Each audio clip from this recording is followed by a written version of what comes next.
Good evening, everyone. We are here live at Tiger Stadium in Fort Gibson for this Friday night edition of Mixed TV Channel 19 football as the Black Diamonds travel up to Fort Gibson to take on the 2-4 Tigers tonight in a District 4A4 matchup. We got 2-4 versus 1-5 tonight, Chris.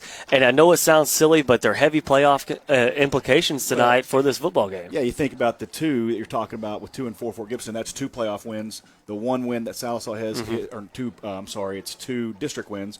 The one win Sallisaw has is a district win also. So we were talking earlier. I mean, it sounds crazy, but there is a way. Sallisaw can string together a couple of wins here, 2 or 3 wins going into the end of the season against Tulsa Central. They got a chance to play for that number 4 spot. Absolutely, and they're very winnable games. And we've talked about several times this year that their schedule is brutal so far this year. I mean, it's pound for pound got to be one of the toughest schedules in all of Oklahoma high school football this year, as all those teams that they've lost to continue to roll. Yeah, they're good teams. And we're trying to follow all of them as well to kind of see how they're doing and how they match up. And comparative scoring is not always how you want to go off of, but at least it shows they were, formidable opponents that they played. Absolutely. And so we've got a big game here tonight.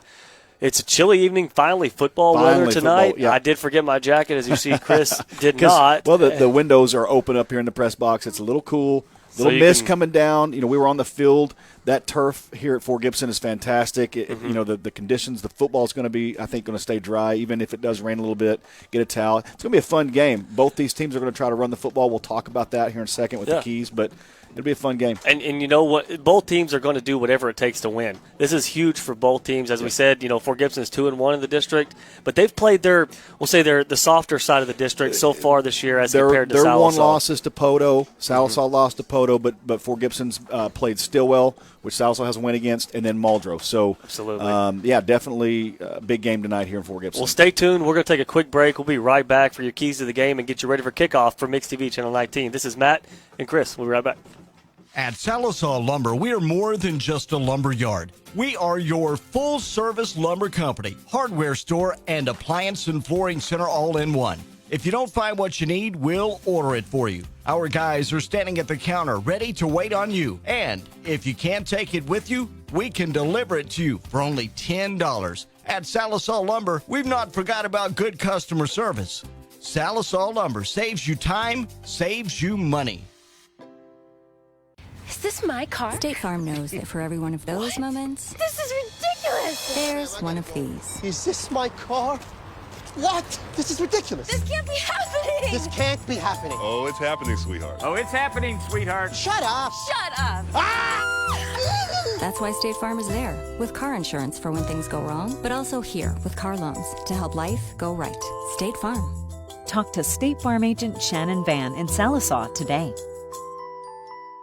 Save big at Blue Ribbon and Sallisaw. New Buick Encore, $19,988. Chevy Crew Cabs and GMC Crew Cabs supplier price. This SLT Crew Cab, $12,000 off. Blue Ribbon Sallisaw, home of the low price cars. Save on used cars and trucks at all Blue Ribbon locations. An 11 model Subaru Legacy, $79.88. A 13 Nissan Altima, $89.88. Come see us. Blue Ribbon Sallisaw, home of the low price cars. Mixed TV Channel 19, your home for Black Diamond Sports. Losing a loved one can be a devastating experience. Agent Mallory Martin Funeral Home has been caring for families for more than 100 years. We have 8 licensed funeral directors, 4 pre-arrangement counselors, and 3 locations in Sequoyah County. When my mother passed away, I called Agent Mallory Martin, and they handled every request and took care of every detail. Remember, it doesn't cost more to call the best. Let our family serve your family. At Charlie's Chicken, you can expect a delicious variety of freshly fried chicken complemented by over 10 home-style side options along with delicious desserts. Enjoy daily specials or a signature combo meal like Charlie's famous chicken chunks. Still want more? Their lunch and evening buffets are served 7 days a week and filled with all your favorites. For those on the go, drop by Charlie's drive-thru window and ask about catering too. Warning, chicken's so good, it'll knock your socks off. Charlie's Chicken in Sallisaw, 720 West Cherokee Avenue. At Diamond Express, we offer quality fuel at a premium price, ice-cold beverages, snacks, and lottery tickets. But the great deals don't stop there. We are the perfect spot for hot homemade breakfast, a full plate for only $2.99. On that busy lunch break, stop by and grab a meal from our deli. Choose from hamburgers, corn dogs, burritos, and our hand-breaded chicken tenders. Our brand new rewards program saves you money with a sign-up bonus, a birthday bonus, and so much more. Diamond Express, 712 South Curve Boulevard in Sallisaw. Hi, I'm Steve Gray with Gray Brothers, and we've been reflecting on a much simpler time when horses were used on the farm. Whoa, hold on there. I'm living the life in this pasture. Ride more Kubota tractors. Like the Kubota M5 tractor with a Land Pride 15-foot rotary cutter. Okay, Pep? Or mow the lawn with Kubota's zero-turn mowers to get the job done easily. So stop by and see us at Gray Brothers in Poto or Fort Smith, where if you pick orange, you never get a lemon. There's nothing quite like good down-home cooking. That's exactly what you'll get at the Hen House Cafe. Breakfast is served anytime. There's appetizers, burgers, and entrees like the Big Rooster. Chicken fried steak served spicy by special request. The Haystack Burger and catfish ordered grilled or fried. Stop out at the Hen House Cafe. Open 7 to 7 Monday through Saturday and 7 till 2 on Sundays. The Hen House Cafe on Highway 64, just west of Sallisaw, where roosters are always welcome. Jody Lee's Furniture and Appliances, 115 North Oak in downtown Sallisaw. A great selection of appliances, home decor, and furniture. Check out our wide array of dining sets, beds, living room furniture, and more. Updating that kitchen? Look no further than Jody Lee's for your shiny new appliances. Jody Lee's Furniture and Appliances. Come by and see us or give us a call at 918-775-2725. Jody Lee's. We offer the highest level of service after the sale. On delay to Maria's Mexican Restaurant, Sallisaw's place for authentic Mexican favorites, including burritos, chili rellenos, flautas, sopapillas, and more. The only thing people love more than Maria's white queso dip is the fast, friendly service. Or maybe the street tacos. Open for lunch and dinner 7 days a week. Call ahead to pick up dinner tonight in the drive-thru, or bring the family and all of the amigos to Maria's Mexican Restaurant, 220 East Cherokee. On delay. And we're back here at Tiger Stadium, ready to go, getting you set for kickoff. Just about 4 minutes here till kickoff as we'll get you set and get your keys to the game here. Yeah, let's take a look at the keys to the game, Christian, if we can. We'll play them up. This has been a key for us, I think, for the last few weeks, and it's going to stay a key until for the rest of the season, because these guys just need to play with confidence. They need to be confident in what they're doing, and that what they're doing is going to work. We got a chance, Matt, to talk to some of the guys and coaches down on the field before the game, and nothing's really changed. I mean, we were down there, and they were upbeat. They were running around, yelling and jumping up and down, high-fiving. Coach Lowe was confident in what the game plan they put together tonight, and he told us right out of the gate, he said, we're going to win this ball game tonight. And so, and he said it with confidence. Yeah, and so that's the key. You play with confidence. What Fort Gibson likes to do is they like to run the football, and they're going to run the football with Tavion Woodworth, who's a junior, 5'9", 170. Good running back, but if Sallisaw can contain the run, they've got a pretty good shot. We watched both their quarterbacks throw in pregame. They didn't look very good throwing the football. Well, the one that has been the starter, he's not starting tonight. They're going to start a sophomore. That's number 6, Cameron Dornan. So he's going to get his first start tonight. Yep. And, he's got a little sidearm throw. He hit a few throws going across the middle, but I think he's going to be more of the short passing type game. But, running, like you said, running's their game. Yeah, that's what they're going to try to establish. The sophomore, the quarterback starting tonight's a sophomore. So, I mean, we remember last year when McTyer made his first start, as a quarterback, or maybe it was this year. They made his he's first still start. growing. You're sophomores. There's growing pains. The other two keys, I want to flip-flop them. One was establish the run. I think Sallisaw wants to run the football. We all remember how they ran the ball against Stillwell. Nate Aswell had a great game that night. If you can run the football, winning that field position battle is going to be key tonight, because both teams are going to try to run the football. There's not a lot of big play capability on either side of the football. So if you can win the field position battle and start with a short field and make those drives 50 yards as opposed to 90 yards, you got a better chance at putting points on the board and winning this game tonight. A big factor when you have two similar teams or kind of equal teams is always going to be the turnover battle and the penalties. It's the discipline action. So look for tonight, Sallisaw to be aggressive. try to force that turnover for Gibson, to give them a big advantage. And that will also go back to your point of field position, could also swing field position. So get out there, start smart. We started off on the wrong foot with turnovers and penalties last week. And yes, Hilldale's a good team, but we let them get so far ahead right off the beginning, everything was gone. Yeah, and I saw we saw Coach Coleman down on the field before too, and that's what you told him. You said, they're pretty evenly matched teams. If there's a couple turnovers here and there, that may swing it. So it's going to be fun. For Gibson, when I was in high school, Matt, I don't know if they were still running that hurry up where they would sprint to the line of scrimmage and try to snap it real fast. Which was something that nobody was doing That there. always threw us off. Yeah. But now I think they're a little bit more traditional in that spread, kind of an offense that everyone's so comfortable with trying to defend. So. You need to. So we got about 45 seconds. It looks like it may get extended to kickoff here. You got to tell them about people that may have forget. What had been the last time you played on the stadium, or one of the second times, about what happened and who was on the field, and that's such an impressive feat, because if people know or remember, Derek. Are you talking about the playoffs? Lehman. So we were down on the field, and I played here my sophomore year and my senior year. My senior year, it was a torrential downpour. It never stopped raining the whole night. But my sophomore year, one of the best plays I've ever seen happen was right there, and we were on offense, and I threw about a 3-yard hitch to Derek Gish on the right side and on our side, and Teddy Lehman was a linebacker for Fort Gibson that year, who was a Butkus Award winner at Oklahoma. He hit me after I threw the ball, knocked me over, and then he got up and he chased Derek down. And those of you who watched Derek play, he was fast, and to see Teddy kind of catch him from behind was something I won't forget. But it was within 30, 40 yards. Yeah, I mean, Derek made a couple of guys miss, and Sallisaw takes the field. But that was when they had grass. I couldn't imagine those two guys running around out here on this turf.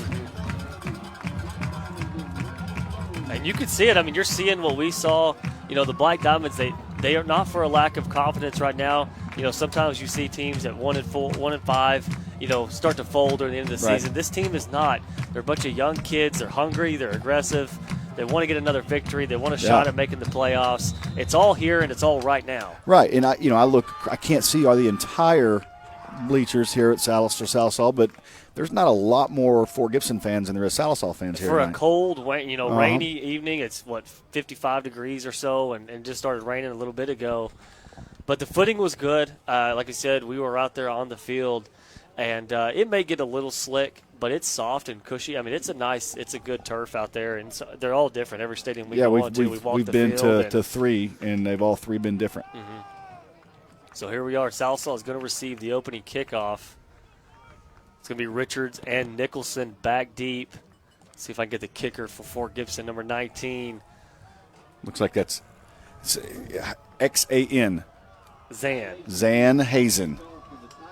Their kicker would have a name that we couldn't pronounce right out of the gate. So we talked to Coach Lowe. The first 2 series are going to be scripted. Mm-hmm. And so they know what they're going to run. He wouldn't divulge too much. He wouldn't tell us a lot, but he did say that we know what we're going to do the first 2 series. They've got a plan. And to watch out. He called touchdown. So Richards kind of fumbles the ball a little bit, but it looks like it may help him as it opened up a hole. It did. The coverage kind of ran past him, and by the time he had it. So Sallisaw's going to start on their own 30-yard line. So we kind of hinted that the formations are going to be what to watch a little here different, in the first different series. look here in these first 2 series. And we've said this many times, and you hear this in many football games, but for this stage where we are, and it's going to be a so you see really here big already it's an unbalanced look with 2 fullbacks. We haven't seen that yet this year from Sallisaw. What they call student body right. And it looks like just a straight quarterback run. Ooh, maybe a little. It's going to be brought down close to the line of scrimmage. Depends on where they spot here. Was McTire with the keeper. To me, that was close. That was close to a late hit on the quarterback. Yeah. I thought he was already on the ground, and he got popped. It's going to be hurry up, and they're either going to do the same formation, flip it to the other side. Let's see what McTire looks like. The same play, just flip field. It's going to be brought down in the backfield, number 56 for the Tigers. That's Hunter Lawson. So it's going to be 3rd down and long. About 3rd and 18 here for the Diamonds. It looks like the same formation that they came out with to open the ball game.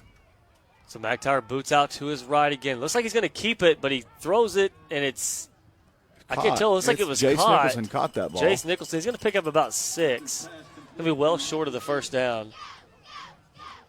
Now here we go. Looks like it's his 4th down.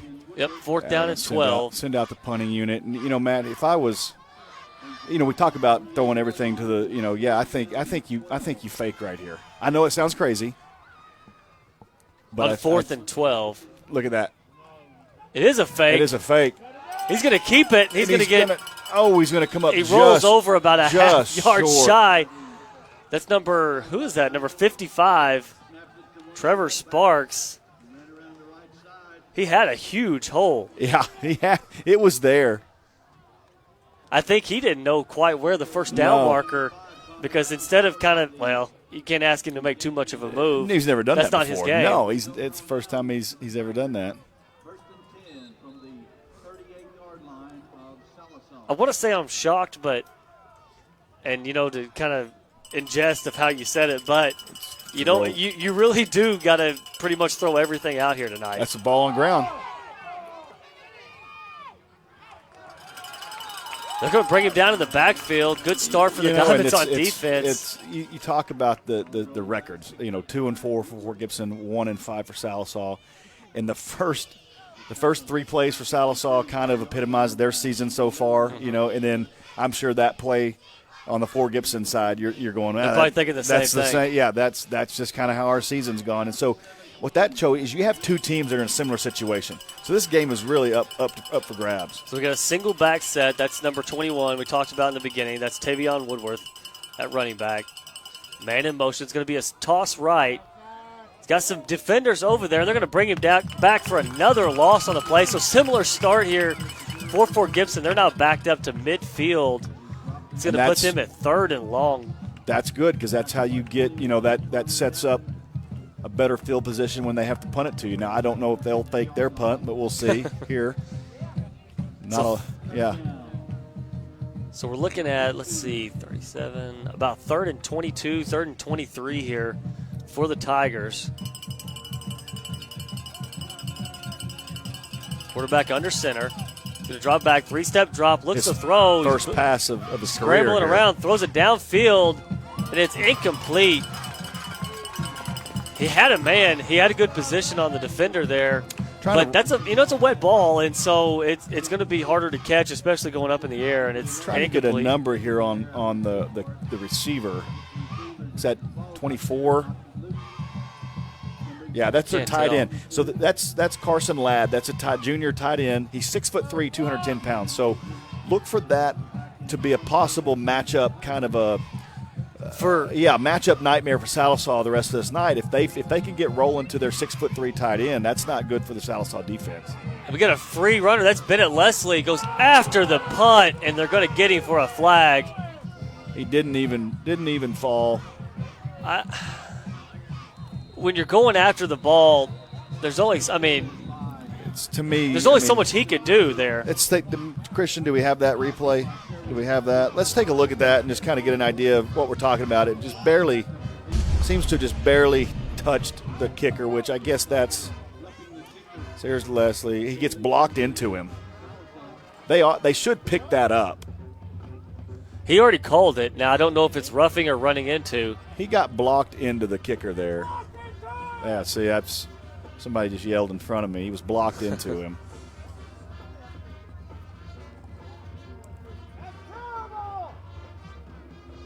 They're going to do a roughing? I haven't quite figured out why the ball. So I think we still have the football. So they assessed the penalty after. It was a 5-yard penalty that they walked off after yeah. So technically that's running into the kicker. Yes. And that's not an automatic first down. So they back them up.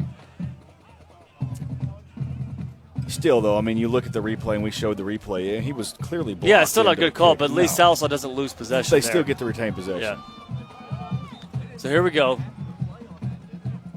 Looks like that unbalanced. Same formation to the right side. Going to hand off to Nate Asbel. Got a good hole there.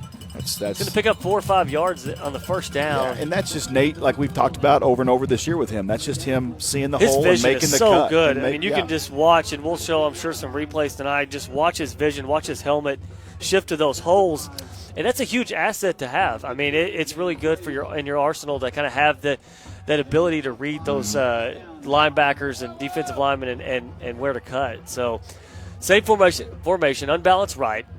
Second down, handoff again to Asbel's going to get another big chunk here down to the 25-yard line. It should be a first down for the Diamonds. You know, it's a big night for Nate, too. We were talking, my wife and I were talking earlier. Nate tore his ACL on this field 2 years ago tonight. And so, you know, he's back, fully recovered, and he's ready to kind of make a statement here in Fort Gibson. So the first down of the game for either team. Diamonds on their second possession, 7:56 to go in the first. McTyer in the shotgun. Going to hand off once again to Asbel. Hold. Nice hold, but they're going to get a holding on the left side. What would be a first down carry for Asbel.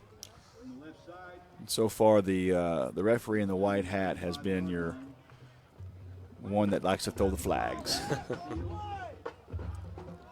So that'll back them up to 1st and 20. And if you're Sallisaw with your style of offense, 1st and 20 is not how you really want to start it. It's tough to come back. It depends on the offense, especially with their most success is, like we said, has been in the ground game. Right. And that's kind of hard to make up when you're starting off 1st and long. Well, it just puts you in a position where you have to get out of your comfort zone. You have to throw the football zone, to get the big chunks back, to be able to get you back into your 7-8 yards, being able to run the ball. This is an unbalanced look to the left. So still one receiver to the far side. It's going to be kind of an option play. Keeper from McTyer. He's got some room to run. Nice move. He's going to get all the way down to the 24-yard line. Yeah, that's a good play. If they can run, let's take a McDonald's replay on there and take a look at that play. If that's going to be open all night, Sallisaw's going to have the heyday running the football tonight because they're off unbalanced to the near side. Good blocking out there by Caden Bailey on that right end. It was a nice read there. You had that Carson Ladd, the tight end, playing defensive end, kind of took the pitch man, and McTyer read it right and got up in the hole. So 2nd down and 10, so he makes up all the penalty yardage back. Heavy set to the left. The option into the boundary. He's going to keep it. Nice move by McTyer.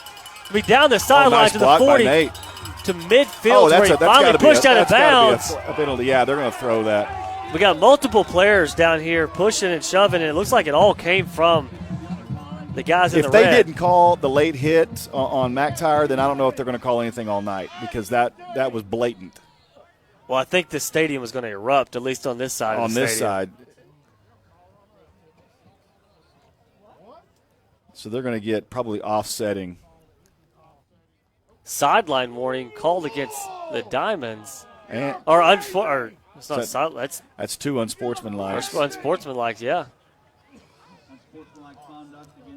So what happened was, Matt, they blatantly late hit our quarterback.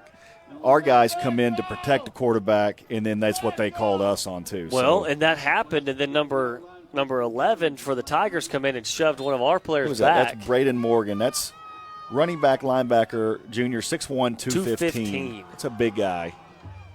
But nonetheless, great run by Jackson. So option play here again to the left. He's going to pitch it this time. It's an errant pitch. They're going to turn the ball over. Fort Gibson's going to recover. That's just tough to do. And I don't know if they've ran the option now twice. He's kept it both times, and they've been positive yards. You're asking a quarterback to pitch a football on an option play that he hadn't done all year. We haven't done that all year. He's not pitched an option. It's a completely different. I've never done it, but it's a completely different motion. So Fort Gibson going to take over on the Black Diamond 48 after the turnover. So a few things we talked about in the pregame: turnovers and penalties not going on the right side right now for the Diamonds. So So play action, drops back, slings one wide open, man. I think that's the tight end. Makes a move, goes all the way down inside the 10, finally slung down at the 5. But they had a man that I guess the play action fooled them, and they bit the play action, and I think that was Robbie Allen, tight end. Yeah, tight end was able to sneak behind him, and he was wide open. But that's because of a turnover, and we talked about that in the pregame. I mean, you have to limit your turnovers. It's a first down and goal at the 5. Dornan, the quarterback, is going to hand off. That's straight up the gut. Braden No Morgan, gain, number 11. 6'1", 215 up the middle. So no gain on the play. Second down and goal from the 5. Morgan comes off the field, and Caden Bailey Woodworth back in. Gets credit for the tackle.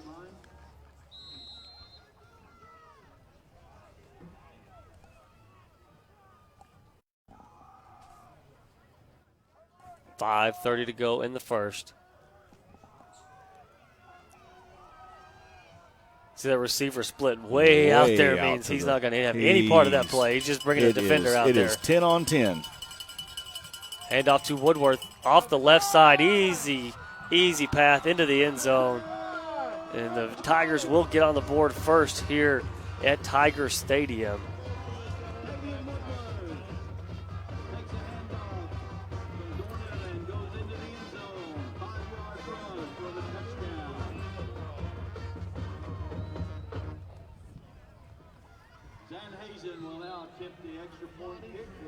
So Zan Hazen in to attempt the extra point. And through the uprights and good. So 5:16 to go in the first. Tigers strike first, 7-0 on top of the Diamonds. We'll take a quick commercial break. Be right back for Mix TV, Channel 19. You're watching Sallisaw's Mix TV, Channel 19. Forever Memories Funeral Services offers local ownership with deep roots in the community and a caring staff dedicated to serving Sequoyah County and surrounding communities. We provide ceremonies uniquely designed to celebrate the life journey of your loved one. We welcome you to take advantage of all our services, including pre-planning and grief counseling. Forever Memories Funeral Services, bringing family and friends together in a time of loss. And we're back here. 5:16 to go in the first. Diamonds trail the Tigers 7-0. Each team with 2 possessions so far. Diamonds with a punt and a two turnovers or a turnover on downs and a turnover on the pitch. And that it's gonna be a squib kick off the up back. Yeah. Got number 55. That's Trevor Sparks. That's our man with the fake punt. He's on special teams hunt tonight, but yeah, that's we talked about it before the game. I mean, you had a good drive going, big chunks of plays. As we're running the football well, the quarterback option keeper was working, and then you turn it over, and then they're in the end zone within 3 plays. So that's the thing. Those are the mistakes that they have to eliminate if they're going to win football games like this. Both teams are very evenly matched. You cannot give them a touchdown. Upside starting on the 41-yard line. Heavy to the left side or to the far side on your screen. Going to be an option right. It's going to keep the pitch again.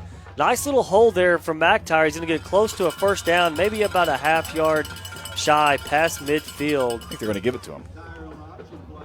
We are right dead center on it. It's going to be very close. It's going to be second down in inches. I think this is if you had any kind of a reverse pass play action to get behind them, this is where you run that play right here because you're second inches. There's no risk really.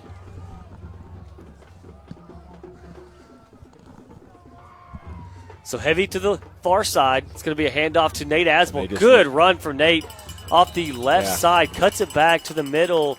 It's going to pick up about 11 yards on the play and another first down. Or you could run it up the middle and get the first down, but it's what to each their own, right? I think. The run game is working well right now for the Diamonds. I would expect them to stick with it. And if I was Coach Lowe on the sideline, I'm telling McTire, hey, the next time that they take you and the pitch man, just get what you can, and let's go to the next play. Like right here. Option to the right. That's keeper. Another huge gain, another first down for the Diamonds as he gets across the 30-yard line. Yeah. So about 11 yards here on the pickup from McIntyre. Fort Gibson's going to have to make some kind of adjustment to where they're going to be able to pick up the quarterback, and because right now there's literally nothing. And then at that point, Matt's making the motion of throw it over the top. At that point, when they bring that extra guy in the box, somebody's going to be open down the field. You know, even that, you know, to the wide, I would say to the wide side, as you run that option setup, you kind of fake that pitch, you stand back, and then you turn your shoulders and then throw it downfield. Somebody on this backside, which is Richards right now. There's the handoff again to Asbel off the left side. That's a good chunk. Nice little carry again for Asbel, about 6 yards on the play. I'm going to have to watch it on the screen here, Matt. I cannot see down. We're in the corner of the press box where I don't have a vision down the right side of the field, so I've got a TV to watch. So 2nd down and 5 here for the Diamonds. Moving the ball down the field. The run game is working really well right now with the quarterback, with the option play and that run, that off-tackle run to Nate Asbel. They've been able to move the ball pretty well in this drive. Here he is again off the right side. Lowers his shoulder. Good tough run. And gets close to another first down when it looks like it could have been brought down about 2 yards beyond the line of scrimmage. Yeah, you know, the hole closed up there pretty fast. But Nate did a good job of just lowering his head and getting what he could. So 3rd and less than a yard.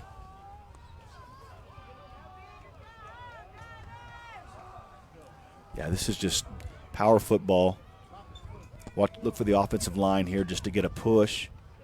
All you need is a yard. It's going to be option play to the right. McIntyre going to keep it. Got some room to run. Breaks through a tackler inside the 10, down to the 5-yard line, where he's going to be brought down. So another nice run. Good read by Jackson McIntyre. And he's really showing his skills tonight with the ball, being able to carry it on that option. You know, it's still blowing my mind that Fort Gibson's not just putting somebody on They here. haven't made an adjustment yet. And hey, you can't blame if you're Coach Lowe and this offensive staff, you're going to run it. It's kind of like they did stretch. You're going to run it until they stop it. And right now, Fort Gibson has shown no ability to be able to stop the run there.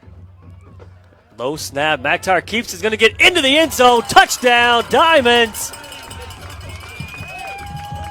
Equalizer here for the Black Diamonds. Coming off that turnover, giving up 6 points. They drove right down the field on 3 different plays. Yeah, that's a huge drive for Sallisaw's offense because they deflated with the turnover and then they gave up the touchdown. To be able to come back and potentially have a chance to tie this football game was big for them. Absolutely, and like you said, on 3 plays. And I say 3 because that last play I think was a 3rd play, or it was the timing was messed up. Yeah. But the extra point is good. And actually on that play there you're right, it was a low snap, kind of fumble the snap, but that set up the blocks a little bit. Just like we had on that kick return, the kick return to start the game.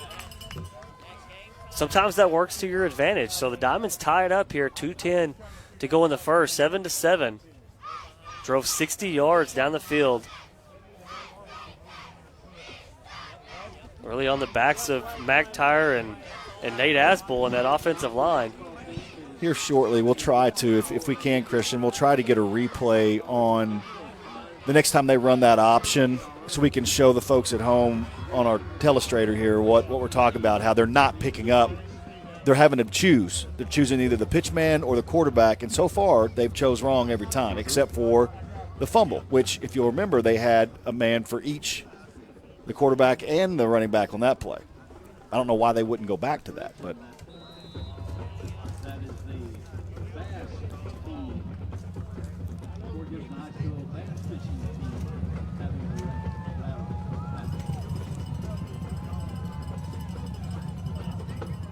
so Castor into kickoff.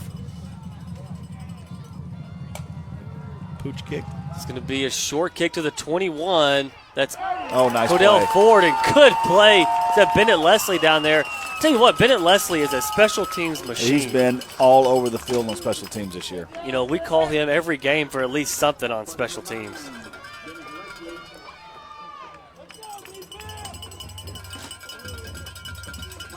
So I think, the up back caught the ball at about the 21-yard line. Right. He gets all the way to the 24.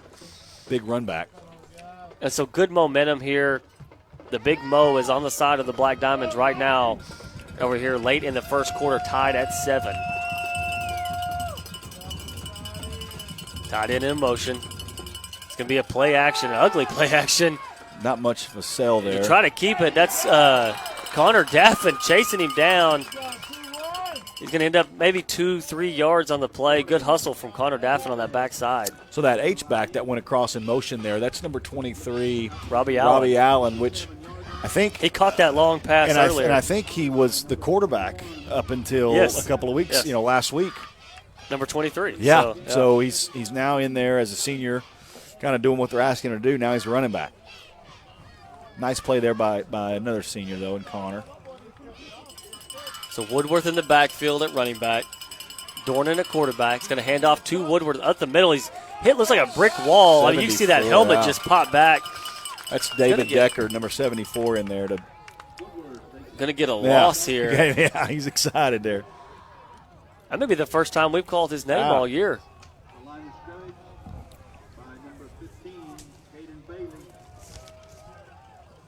So it's going to be 3rd down and 8 on the 26. Decker's a sophomore, so that's fun for him to be getting in this game.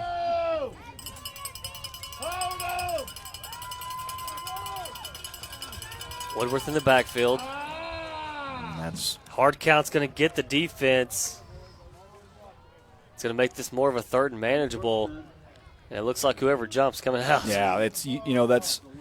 Here we are, the 7th game of the season, Matt, and those are mistakes that you will get pulled out of the game. When you say that, that's crazy to think. It seemed like football season just started. 7th game of the season, I know it.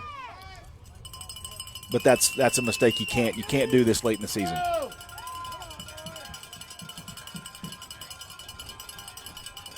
So 3rd down and 3, inside a minute now in the first. It's going to be a toss play to Woodworth. Got some defenders out there, but I saw a jersey being pulled right by him.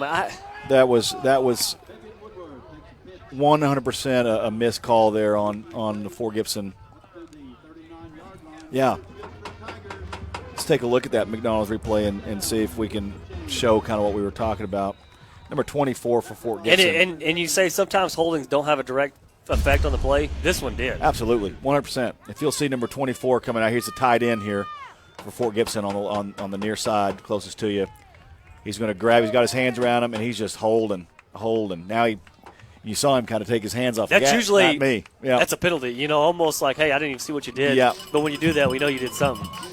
Yeah, if you pull your hands off of him like that and act like you didn't do it, more than likely you did. And that will do it for the first quarter. With your score tied 7-7, first down for the Tigers. We'll take a quick commercial break here and be right back for your second quarter from Mix TV, Channel 19.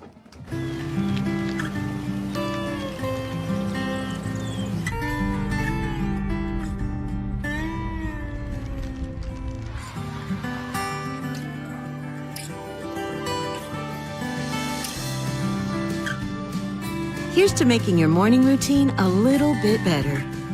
Get the savory sausage McMuffin or the sausage biscuit for only $1 on the McDonald's $1, $2, $3 menu.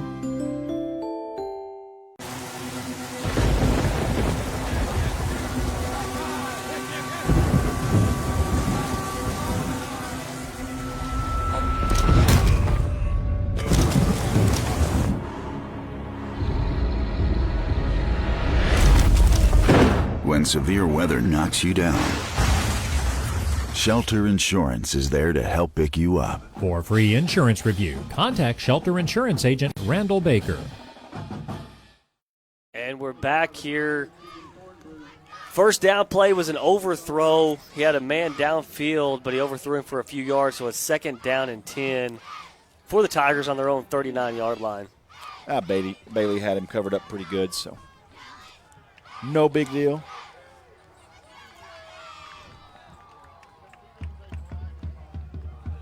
So 2nd down and 10 here. If you're just joining us, tie ball game. Diamonds have 1 turnover. Fort Gibson was able to capitalize. There's a ball on the turf as the quarterback falls back on it. Fort Gibson capitalized on that Diamond turnover, turned it into 6 points.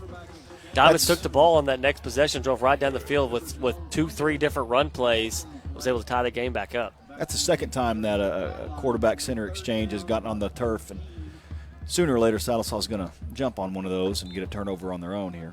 Get their turnover chain? Yep. Even up the turnover battle.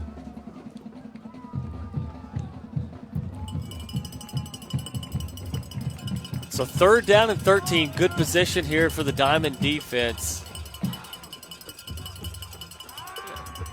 And nearly jumps off sides again on that hard count.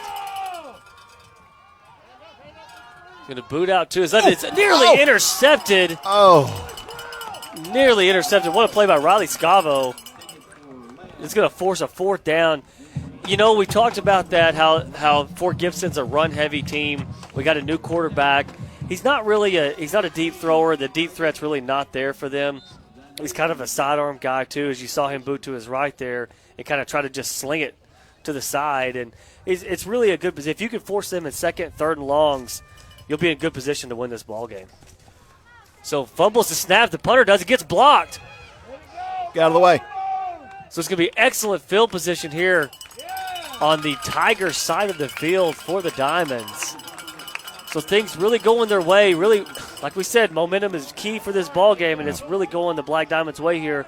Right now, what they need to do is just take this ball and go punch it in. Yeah. You know, we talked about, Matt, I've got the first quarter stats here. One of the keys of the game was establishing the run. In the first quarter, they had right at 100 yards rushing in the first quarter. Wow. And McTire had 8 rushes for 70 yards, Aswell 5 rushes for 30 yards.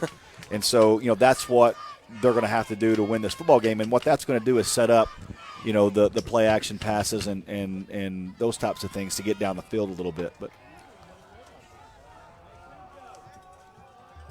so 1st down, heavy set to the far side, going to hand off the right tackle to Nate Asbel.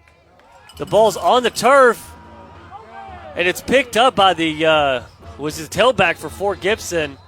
So another turnover here for the Diamonds, and all that momentum that we just talked about is gone in one play.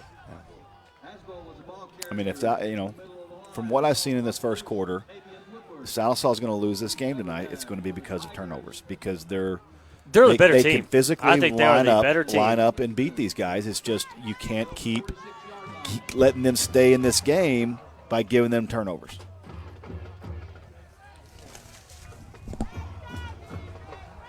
So 1st down off the turnover for the Tigers at their own 46-yard line. Hands off to Woodworth. He's hit in the backfield. The Diamond defense, you know, take out one play, and it played really well tonight, really tackling well, getting good pressure. They're really winning that line of scrimmage battle right now. 100%. And they got sucked into that one play action pass, and that's the big play of the game for Fort Gibson. But other than that, Sallisaw's defense has been very stout. So no gain, 2nd down and 10. You know, it'd be interesting to see the stats on what percentage of the Fort Gibson plays right now of offense have went for 0 or negative yardage. Ask Bobby. Yell up the ladder and see if we can get a percentage on that. The handoff goes to Woodworth again, and he gets a big gain here. Ball's on the ground. The ball's on the ground, and it's picked up. See, it looks like by Fort Gibson. That's 3. That's the difference right now. You know, if Sallisaw has gotten a couple of those turnovers that Fort Gibson's put on the ground, this may be a 21-7 game. So, you know, it's a break in a sense that he probably was going to get a lot more yardage if he hadn't fumbled the ball. And he fumbled so at least backwards, didn't he? Yeah. Because he was 5 yards ahead. Yeah.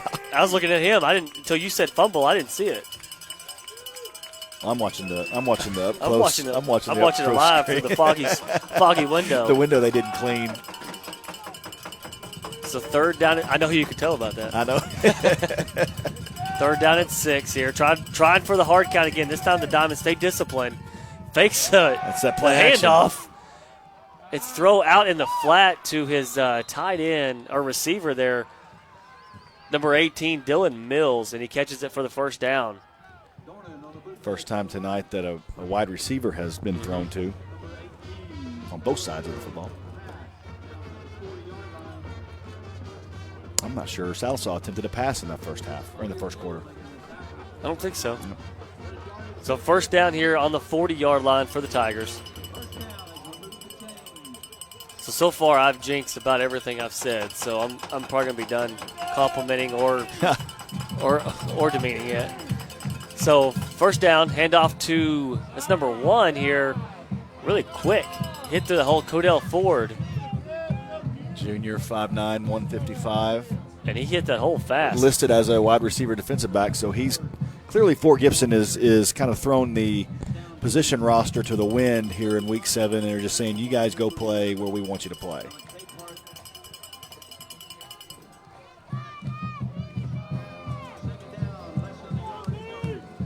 So second down and short here. Ball at the 20.5 yard line.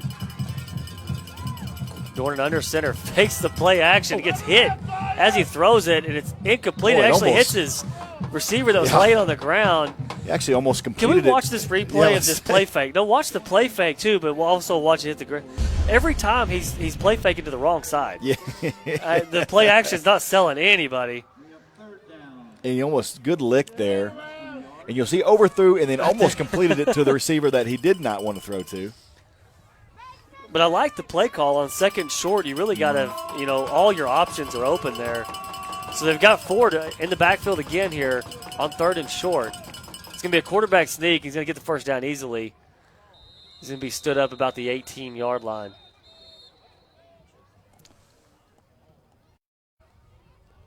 He got real quiet in the stadium all of a sudden.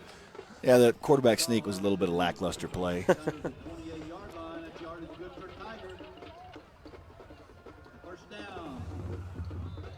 I was going to mention it's been a pretty quick ball game so far with a lot of run plays, but as soon as I say that, something's going to happen here. It's going to be don't say anything. A 30-minute delay. Some piece of turf's going to come up or something. They're going to have to sew back in there. Tight end, H-back in motion. Hands off to Ford. He's drugged down. There's Decker. Number 74 again. David Decker just reached out and grabbed him, stopped him in his tracks. So second down and 10. No gain on the play. Maybe we misspoke. Decker is a starter. It just we don't recall, him making a presence like he is tonight here, making these plays. If you'll watch him, he's played against, like we've talked about, some really good football teams earlier in the season, and tonight he's having his way with the center here. Hard to see interior linemen and who makes plays on which plays. So second down and 10. He's going to hand the ball again, this time to Woodworth. Good pressure, couldn't wrap up and get him down. Finally, he's brought down at the 26. Let me show you the McDonald's replay. Vescavo had him in the backfield. As we spoke, Decker is causing havoc back there. Watch him on the nose guard here. Watch how he just kind of gets around the center. And the running back wants to go where he is, and he can't. And he switches sides, forced him back outside. And Scavo had an opportunity and couldn't. It kind of slipped out of his hands.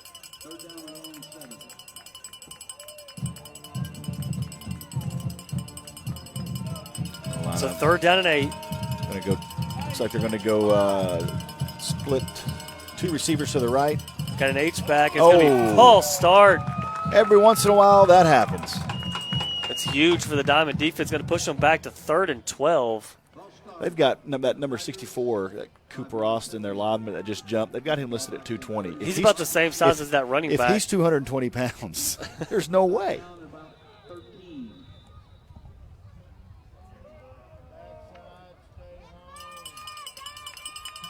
So this is where you really want to watch that backside and, make sure you stay home. So third down and 12. Play action. You see the play action again. It just got a wide open man, though. That's number 24 is tight end, H-back, Carson Ladd. That's your tight end drag across the middle. What they ran there, Sallisaw's in the past ran 1,000 times. It's just a counter bootleg back to the wide side with your tight end drag. We made a living. I made a living off of that exact play.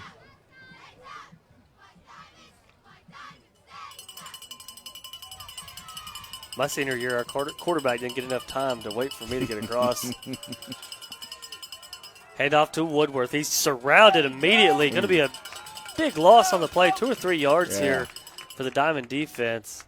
So once again, good pressure up front from that front four. Left side of the line. Dropped for a loss back to the 14-yard line. Sallisaw's changing interior defensive linemen. I think more tonight than we've seen them do. And maybe that's what's helping. They're all trying fresh. to stay fresh as much as possible, knowing they're going to get a big dose of just heavy run tonight. Second down, handoff to Woodworth again. Has to cut back. Good play by Scavo to get him down. And then Caden Bailey coming over and finishing off the tackle. So third down here. Big third down here for Sallisaw, trying to hold them to a field goal attempt. In high school football, we all know field goals are not guaranteed at all. And so if you can hold them to an attempt here, you got to think that's a win for this defense.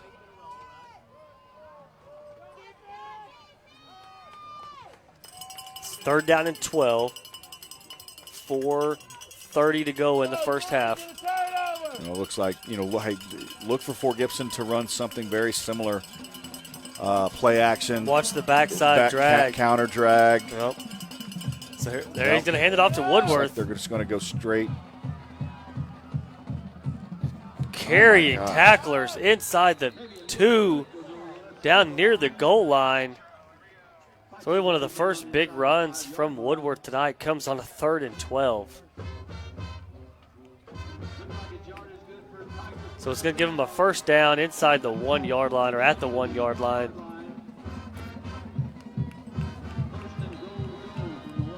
That's the third conversion this drive, a third and more than 10 yards. And that's something that, obviously will be addressed, I think, especially at halftime, is third down, getting off the field on third down. Hand off to Woodworth. He's brought down in the backfield. Once again, good play by that front line of the Black Diamonds. It's one of those things where, you don't want to sell out too much. Obviously you got to stop the run down here, but if you sell out too much to stop the run, they'll watch for that play action, little easy, wide open in the end zone. So keep that in the back of your mind. But yeah, back to that point is Sallisaw's got to do a better job in the second half of getting off the field on third down. The defense has done a great job getting Fort Gibson to third and longs. They've just given up those conversions. So second down and goal at the 2-yard line. Hand off to Woodworth. Jumps over the pile into the end zone. That was the angle that we had was pretty spot on. Yeah. It's after the kick, we'll take a look at that McDonald's replay because great camera work upstairs, but we got to see him just – Scarvo came in ready to make the play at the goal line, and he just leaped over him.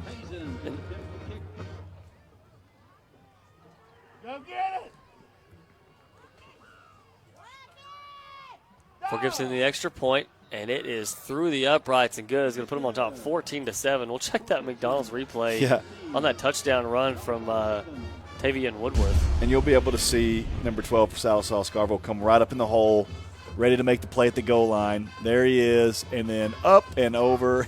Oh, man. Nice work, Look Christian. at Christian doing the pause. Learn something new every day, don't you, Christian? Yeah, I like it. Good job. So let's see if Sallisaw can, answer. They've got, 4 minutes? 3 minutes. 3 minutes, and they can go down and answer and try to tie this ball game up before halftime. Now, last time Fort Gibson did a little, almost like a pseudo onside kick. I think that you're thinking. I think it was just a squib kick, and it just happened to hit the line. If it hits the lineman and you get the ball, great, but that's not what you're trying to do, maybe.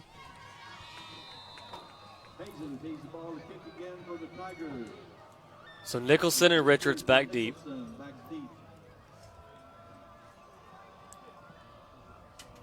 And it's a deep kick. It's going to be Nicholson at about the 4. Trying to get ahead of steam. Makes a move. Gets past the 20.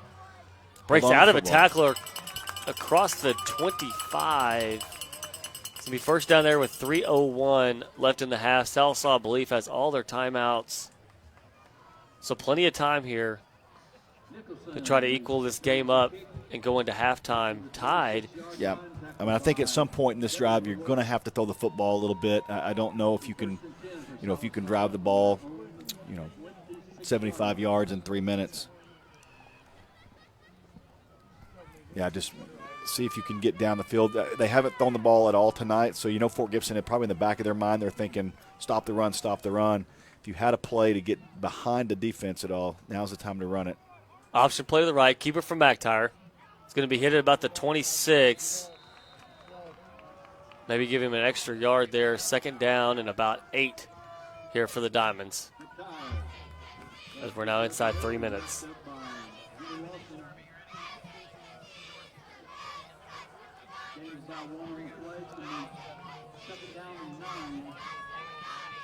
Clock's still running.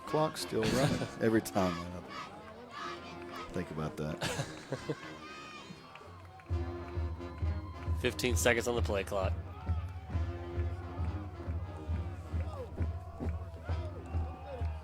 McTire, Asbel in the backfield. McTire takes a snap, fakes to Asbel. Got some room to run up the middle. Got a first down and more across the 40-yard line. So they're trying to strip that ball. They're trying to strip it out. Get up to the line here. They're going to stop the clock for a minute as they reset the chains, and then they will run the clock. And like I said, Sallisaw has all 3 of its timeouts. You're getting to the point where you have plenty of time. Once you get past midfield with around 2 minutes and timeouts left, you've got some time to run some different options here. I don't mean that literal, but they may, which it seems to be working. Yeah, I'm gonna focus my attention on this play on Richards split out here against number 1 Cadell Ford, and just kind of see how Ford plays it. See if he's got. And he's going to throw the ball. He's looking back. Open. He has Nicholson wide open. He catches it at the 40, down to the 35, 30. Gets pushed out of bounds at the 25-yard line. Excellent play here. Let's check the McDonald's replay real fast as they're going to go in a hurry up. But good setup on this play and good job by the offensive line, giving McTire time. Yeah, absolutely. It's a throwback. You see Nicholson was lined up as an H-back on the far side of the field. Nobody followed him around. What an adjustment by Nicholson to make the catch and then to get as much as he can and then good job getting out of bounds. That's not an easy catch for Nicholson. He turned a circle. It was a great – I thought it was a great throw, too. I mean, it's to the outside. You don't want to bring it in.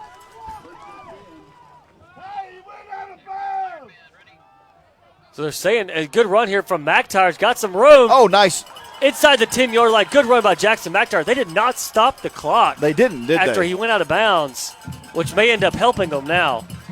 But it's something as of concern. Yeah, you could hear the crowd yelling below us that Nicholson clearly went out of bounds, and the clock did not stop, which could come back to be precious seconds off the clock that we would need.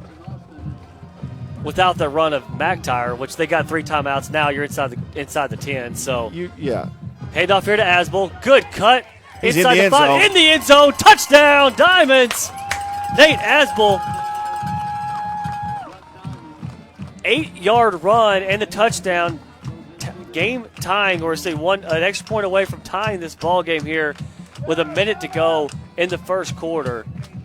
Absolutely what Sallisaw had to do there in that situation.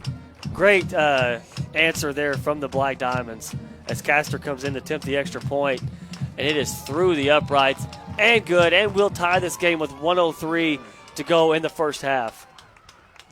Absolutely. Good job. Like we've talked about this whole game. These are equally matched teams, but we're seeing the Diamonds win the line of scrimmage battle. It's been a few big plays from Fort Gibson. Christian, do you have that play that you could go back to the pass to Nicholson? We could show on the telestrator where they started from and where he.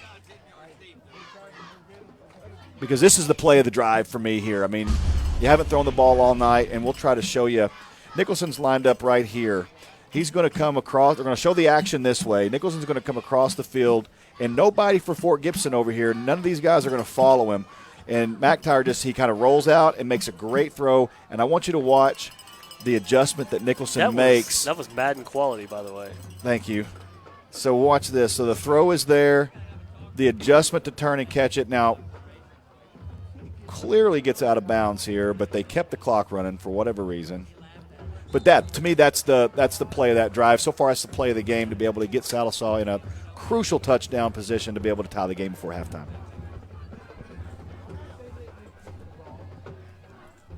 Excellent work there, Chris. Absolutely. Good job, Christian. And Mason. On the spot. If it wasn't for Mason, we wouldn't have the replay. That's a fumble. There we go. Falls on the ball there. Another opportunity there. Just not enough time there. He jumped on it too quick where the Diamonds weren't quite down there just yet. So 1:01 to go in the half. Fort Gibson does have all of their timeouts as well. So we'll see how the Diamond defense plays this. Do you play this aggressive because you know they're going to have to throw it? And they struggle throwing the ball, farther than 8-10 yards downfield. But they've got big receivers, and that's always a matchup problem. Take the risk of somebody getting behind you. You do. So it's going to be a handoff to Woodworth. Off the left side, has some room. Hurdles a man, gets hit in midair. Woodworth just starts. At the he just 47. likes to jump. It looked like the ref wanted to keep the clock running, and then he decided to stop it. Well, so we'll see. I don't know if it's going to be a first down stoppage or they call him out of bounds. I couldn't quite tell. There's going to be a timeout here. So it obviously did not get out of bounds, so they're going to call a timeout here for the Tigers.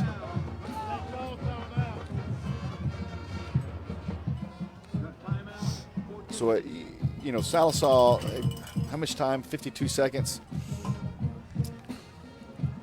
You really don't. You can't give up a score. No, you can't. I'm just trying to think how you need to play because their running backs. Woodworth is fast enough where if he has too much space, he can make some people miss, and you run the risk of him busting a big play down the field. And so from what I've seen from their kicker, he's not a bad kicker. You don't want to let him get in field goal range at all. Yeah, I would say you have about 35 to 40 yards to work with here.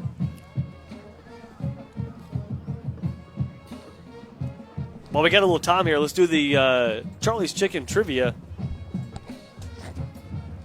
I have not seen this one yet tonight either. Which Black Diamond holds the record for the longest field goal in a game, and how many yards? Oh, so you doubled up on the question this week, did you, Christian? Okay. Not only just guess the person, guess the stat. I don't know if Chris was acting like it was himself or he knows the answer. I can promise you that's not me.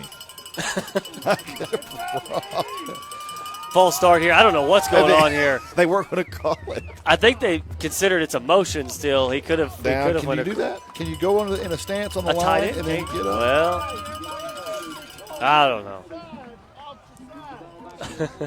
I think there was some good commentary here, right? There was back. There was a field goal kicker not too long ago that had. I think he went and kicked in college. I can't remember his name. I don't want to say his name. I like it not be him.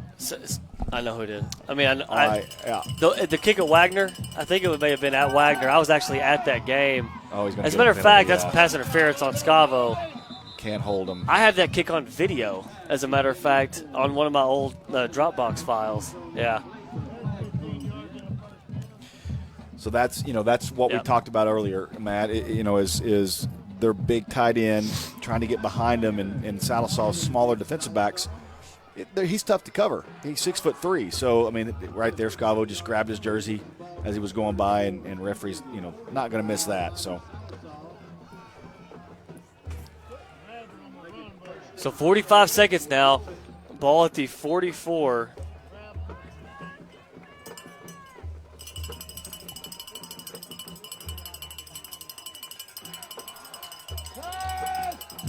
Booed out to his left, gets the ball off, caught at the 33-yard line. Okay. I was going to say, don't by Carson Ladd. Don't hit him out of bounds over there. So Fort Gibson may have found something here. Look, to kind of expect in the second half, that play action passing game to their tight end. And I forgot, Matt, we talked about this last year, but Fort Gibson is running the exact offense that we ran for so long at Sallisaw. And so when they get those tight end rolling, I know for sure how effective they can be.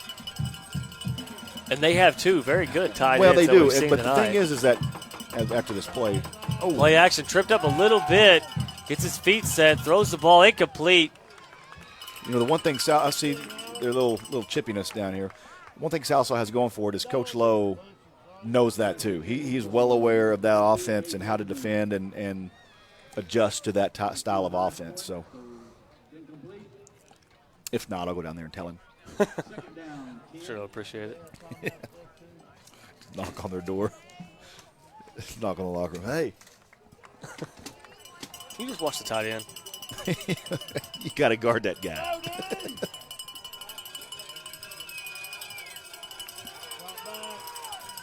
So second down to 10, 30 seconds now. Jordan Booten to his right has his tight end. That's number 23 this time, Robbie Allen. And they're creeping into field goal territory with 2 timeouts left and 23 seconds. Number 11 of the Black Diamonds, Alec Haythorne. I think you got to give credit to Dornan. I mean, they're not always the prettiest, but he has completed some big passes here on this drive. Yeah, you just watch he's learning. You watch his footwork. His footwork is a little off. It's just mechanically he's not very good. But he's getting the ball where it needs to be, and that's all that matters. Play action just throws the ball up, and it's nearly caught by Ladd. He was pushed down to the ground. I think that was Caden Bailey, maybe. Or no, excuse me. That's Bryce Derrick with the pressure on Dornan, as he just got off his back foot and just tossed the ball in the air. Throw it up to that guy. I mean, Ladd had position. He was open. He pretty much put it to where only his receiver could catch it. So if you're going to do that, that's the way to put it. Like a basketball player trying to, post up down there. So huge third down here for the Diamonds, fourth down here for the Diamond defense. So they're going to go for it here. It's going to be a timeout here on the field. It's like the Black Diamonds are going to call a timeout. We'll stay here with you since it's 17.8 seconds. So big play here for the Diamonds. It's going to be a run play. It's 4th down and 1. The Tigers have run the ball. That's the big part of their game, especially with Woodworth.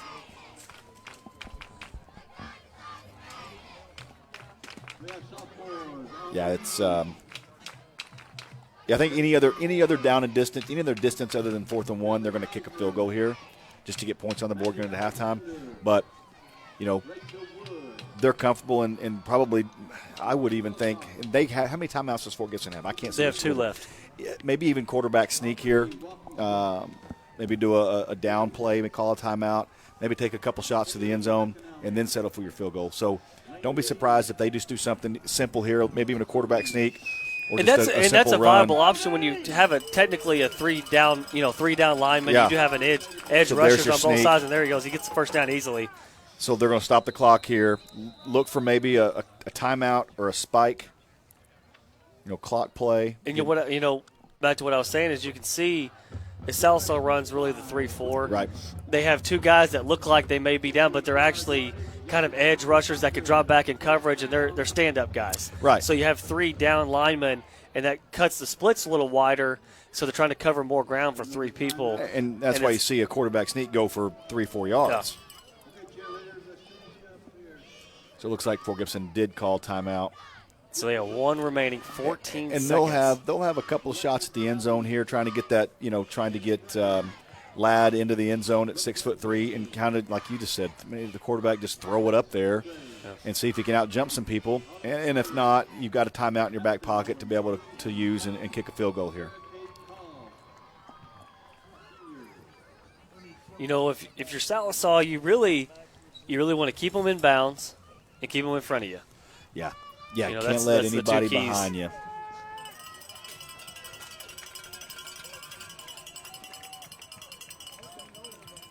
And you see Coach Lowe walking off there sporting the Jordan apparel, and they've got a nice jacket. Yeah, really criticizing for not getting us one of those jackets. Tried to say, hey, where's mine? So Ladd's lined up on the right side here. He's not going to go out to his left. Nicholson with pressure. Throws it up. He's got a man wide open. He drops it. Oh, my goodness. And he drops it, standing there wide open. How does he get behind you like Cage that? Edgman, freshman, number 22. Freshman on freshman. Freshman got behind freshman on that play.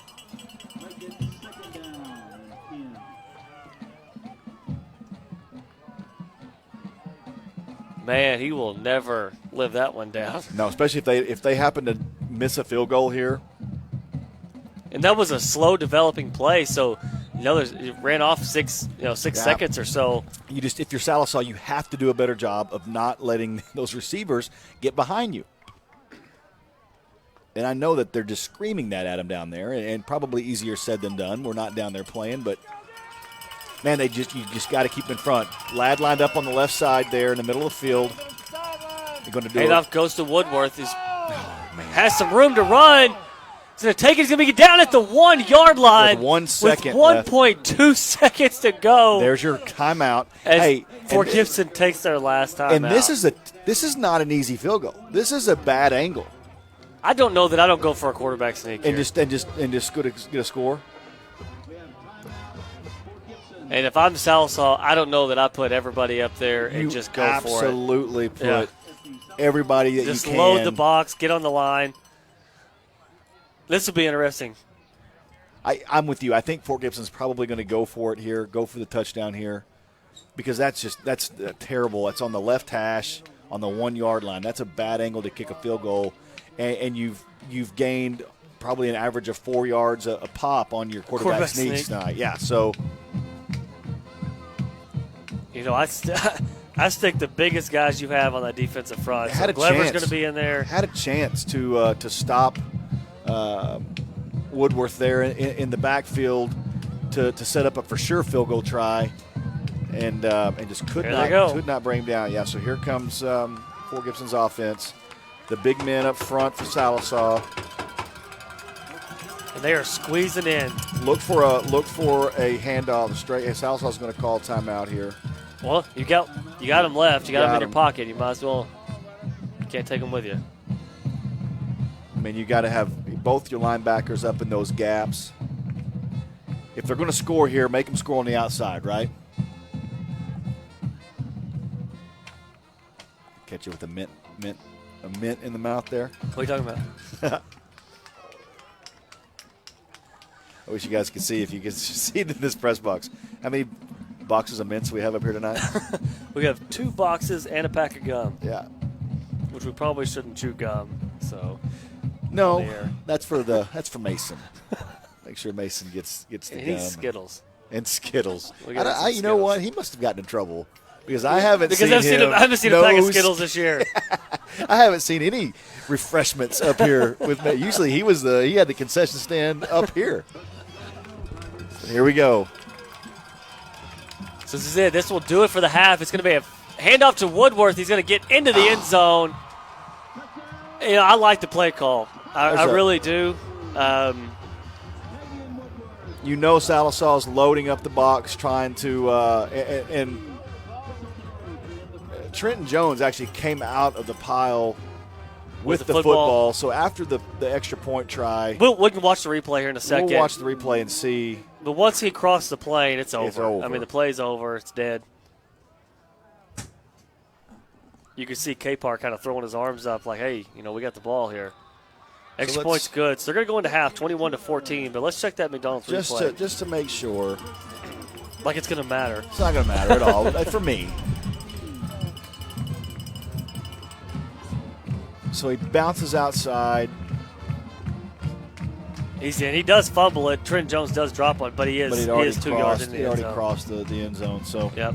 All right, well, 21-14, your halftime score. Fort Gibson on top. They will receive the kickoff to start the second half, but we'll take a quick break, so don't go anywhere. We'll be right back for your halftime show and get you ready for the second half. This is Mix TV, Channel 19. Earn max interest on your money with Max Checking from National Bank of Sallisaw. Now paying the rate of the year, 2.018%. Plus free debit card, e-statements, online bill pay, unlimited check writing, and more. Get the rate of the year, 2.018%, with Max Checking from National Bank of Sallisaw. Come see us today and see what unparalleled customer service is all about. Member FDIC. Peters Agency in Sallisaw provides case management, home health, provider care, and hospice services. Hospice provides end-of-life care to the terminally ill of all ages. Skilled nurses, certified aides, and other hospice team members make scheduled visits to the patient, whether they reside at home or in an assisted or independent living center or nursing home. Peters Agency is one of only 4 hospice agencies in the state of Oklahoma to be nationally accredited by the Accreditation Commission for Healthcare. Care with prayer changes things. At Sallisaw Lumber, we are more than just a lumber yard. We are your full-service lumber company, hardware store, and appliance and flooring center all in one. If you don't find what you need, we'll order it for you. Our guys are standing at the counter ready to wait on you. And if you can't take it with you, we can deliver it to you for only $10. At Sallisaw Lumber, we've not forgot about good customer service. Sallisaw Lumber saves you time, saves you money. Is this my car? State Farm knows that for every one of those moments, This is ridiculous! there's one of these. Is this my car? What? This is ridiculous. This can't be happening! This can't be happening. Oh, it's happening, sweetheart. Oh, it's happening, sweetheart. Shut up. Shut up! That's why State Farm is there, with car insurance for when things go wrong, but also here with car loans to help life go right. State Farm. Talk to State Farm agent Shannon Van in Sallisaw today. And we're back for your Mix TV Channel 19 halftime show. Diamonds trail the Tigers 21-14. Tigers are able to get a score right there before half. As the Diamonds gain some momentum, they give 1 minute and 3 timeouts to the Tigers. They were able to capitalize, kind of running the ball and a few bootleg plays to their tight ends. Got them down there, and they scored as time expired. Yeah, hats off to Fort Gibson on that last drive. I mean, that's, a minute to go. They've got to make plays. Sallisaw's defense has to make plays. It kind of went back and forth there, and then they capitalized right there at the last second, the last play of the half to score and take the lead. But what a football game. It was a great first half, back and forth. Sallisaw, a couple of turnovers that, that they probably wish they would have had back, led to a touchdown, the first touchdown for Fort Gibson. But, it's been a good game. We expected that. With 2 turnovers and losing the turnover battle 2-0, you really could, it could be worse. Yeah, it's 21-14. You're still in this ball game, and you've turned it over twice. And Sallisaw's playing really good. They've cut down the penalties here in the second quarter. The turnovers, I understand it's a wet ball, and to be honest, you've seen Fort Gibson put the ball on the turf 4 times. Yeah. And Sallisaw's not been able to capitalize on that. So the time will come. Sallisaw will get their opportunity, but just keep playing the way they're playing, and they can win this football game. Yeah. In the second half, adjustments to be made. Sallisaw's had great success in the first half running the football. They've ran for, looks like over 140 yards in the first half. McTire had 11 rushes for 103 yards. Asbel 6 rushes for 38 yards. You're not good with numbers, so do you want me to add that up? No, I'm not. No, that's a round. I just rounded, kind of estimated there. But look for Sallisaw to do more play action in the second half, setting up that run or using that run to set up the pass, because if you saw the one pass they threw, I guess they thrown the ball. Yeah, 2 for 2. He's 2 for 2 with 39 yards. So they've thrown the ball twice. I think that number is going to be a little bit more after the game's over. I think so too, depending on how the game's going. And the way what we kind of got from Randon was, hey, if we need it, we have some tricks up our sleeve. Yeah. And so tricks, maybe we haven't seen. What we've seen so far from Coach Lowe is you never know what you're going to get, because you can plan all you want to, but he's throwing new wrinkles out every game. Yeah. And now we're seeing him focus heavy out of that shotgun off-tackle run to Nate Asbel, which they haven't run here in a few weeks, and then that option play, which they really haven't run all season, or it's mainly been a quarterback, run play, direct run instead. And so that's a good point, because you think about, Fort Gibson really never did anything to stop that option, and they haven't ran it. They didn't run it the last probably 2 series of this first half. So that's still in their back pocket. There's a lot of things Salisaw's going to be able to do to put points on the board. You say that, and so they've had to find something new to move the ball down the field. Mm-hmm. Well, now they found multiple things. They run the option, they run the off tackle that one possession, then they run the other plays, and they ran that backside play, throw back to Nicholson. They've got some things under their sleeve they can do, and what they've set up is some different play action plays like you talked about. So it's going to be tough to prepare for them in the second half, and I think they have a great opportunity to go score when they get the ball. One thing we need we've talked about this a couple times. The top 2 tacklers for Sallisaw in that first half were both secondary. Oh, guys. Okay. Bailey at 5 tackles, Capehart at 5 tackles. So look for those linemen that we talked about. A couple of the linemen having big games today. Look for those to start getting in the tackling more to try to keep those running backs from getting to that second level. And really, after that first quarter, Woodward started to finally get downfield just a little bit, and that gave them the opportunity to make those tackles. And a lot of those tight end throws is also, given that opportunity well for Bailey and them. And Scavo's been in there on a few plays. So we look forward for a big second half. So go get you something to eat, go take a break for a little bit, do what you need to do. But come back here. We've got about, I'd say, 15 minutes or so to get you ready for that second half kickoff. So it should be an exciting second half. We'll take a break. We'll be back here to get you set up for it on Mix TV, Channel 19. Save big at Blue Ribbon and Sallisaw. New Buick Encore, $19,988. Chevy Crew Cabs and GMC Crew Cabs supplier price. This SLT Crew Cab, $12,000 off. Blue Ribbon Sallisaw, home of the low price cars. Save on used cars and trucks at all Blue Ribbon locations. An 11 model Subaru Legacy, $79.88. A 13 Nissan Altima, $89.88. Come see us. Blue Ribbon Sallisaw, home of the low price cars. Mix TV Channel 19, your home for Black Diamond Sports. Losing a loved one can be a devastating experience. Agent Mallory Martin Funeral Home has been caring for families for more than 100 years. We have 8 licensed funeral directors, 4 pre-arrangement counselors, and 3 locations in Sequoyah County. When my mother passed away, I called Agent Mallory Martin, and they handled every request and took care of every detail. Remember, it doesn't cost more to call the best. Let our family serve your family.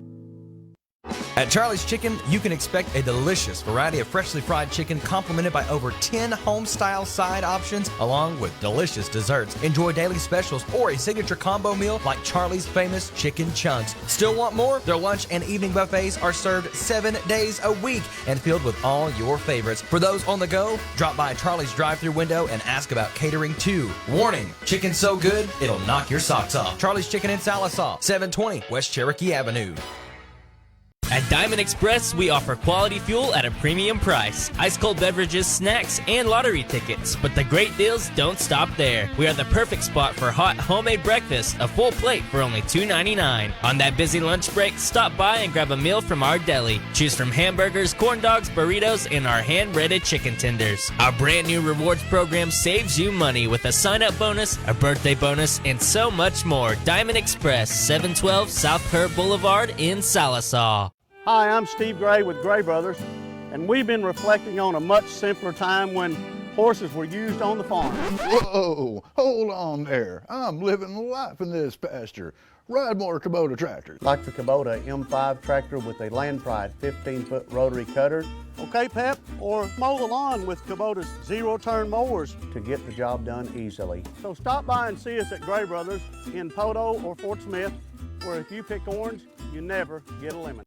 There's nothing quite like good down-home cooking. That's exactly what you'll get at the Hen House Cafe. Breakfast is served anytime. There's appetizers, burgers, and entrees like the Big Rooster. Chicken fried steak served spicy by special request. The Haystack Burger and catfish ordered grilled or fried. Stop out at the Hen House Cafe. Open 7 to 7 Monday through Saturday and 7 till 2 on Sundays. The Hen House Cafe on Highway 64, just west of Sallisaw, where roosters are always welcome. Jody Lee's Furniture and Appliances, 115 North Oak in downtown Sallisaw. A great selection of appliances, home decor, and furniture. Check out our wide array of dining sets, beds, living room furniture, and more. Updating that kitchen? Look no further than Jody Lee's for your shiny new appliances. Jody Lee's Furniture and Appliances. Come by and see us or give us a call at 918-775-2725. Jody Lee's, we offer the highest level of service after the sale. On delay to Maria's Mexican Restaurant, Sallisaw's place for authentic Mexican favorites, including burritos, chili rellenos, flautas, sopapillas, and more. The only thing people love more than Maria's white queso dip is the fast, friendly service. Or maybe the street tacos. Open for lunch and dinner 7 days a week. Call ahead to pick up dinner tonight in the drive-thru, or bring the family and all of the amigos to Maria's Mexican Restaurant, 220 East Cherokee. On delay. You're watching Sallisaw's Mix TV, Channel 19. Forever Memories Funeral Services offers local ownership with deep roots in the community and a caring staff dedicated to serving Sequoyah County and surrounding communities.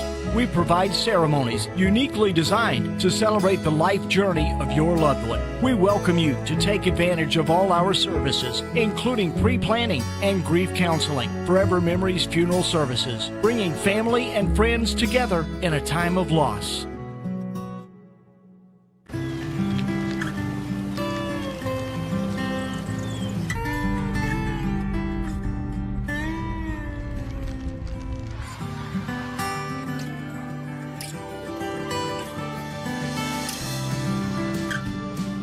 Here's to making your morning routine a little bit better. Get the savory sausage McMuffin or the sausage biscuit for only $1 on the McDonald's $1, $2, $3 menu.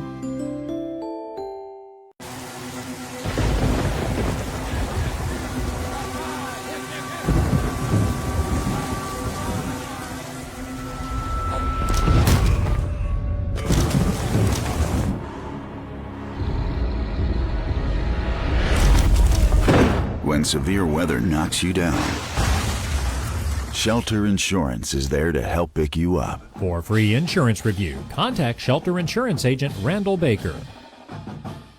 Earn max interest on your money with Max Checking from National Bank of Sallisaw. Now paying the rate of the year, 2.018%. Plus free debit card, e-statements, online bill pay, unlimited check writing, and more. Get the rate of the year, 2.018%, with Max Checking from National Bank of Sallisaw. Come see us today and see what unparalleled customer service is all about. Member FDIC. Peters Agency in Sallisaw provides case management, home health, provider care, and hospice services. Hospice provides end-of-life care to the terminally ill of all ages. Skilled nurses, certified aides, and other hospice team members make scheduled visits to the patient, whether they reside at home or in an assisted or independent living center or nursing home. Peters Agency is one of only 4 hospice agencies in the state of Oklahoma to be nationally accredited by the Accreditation Commission for Healthcare. Care with prayer changes things.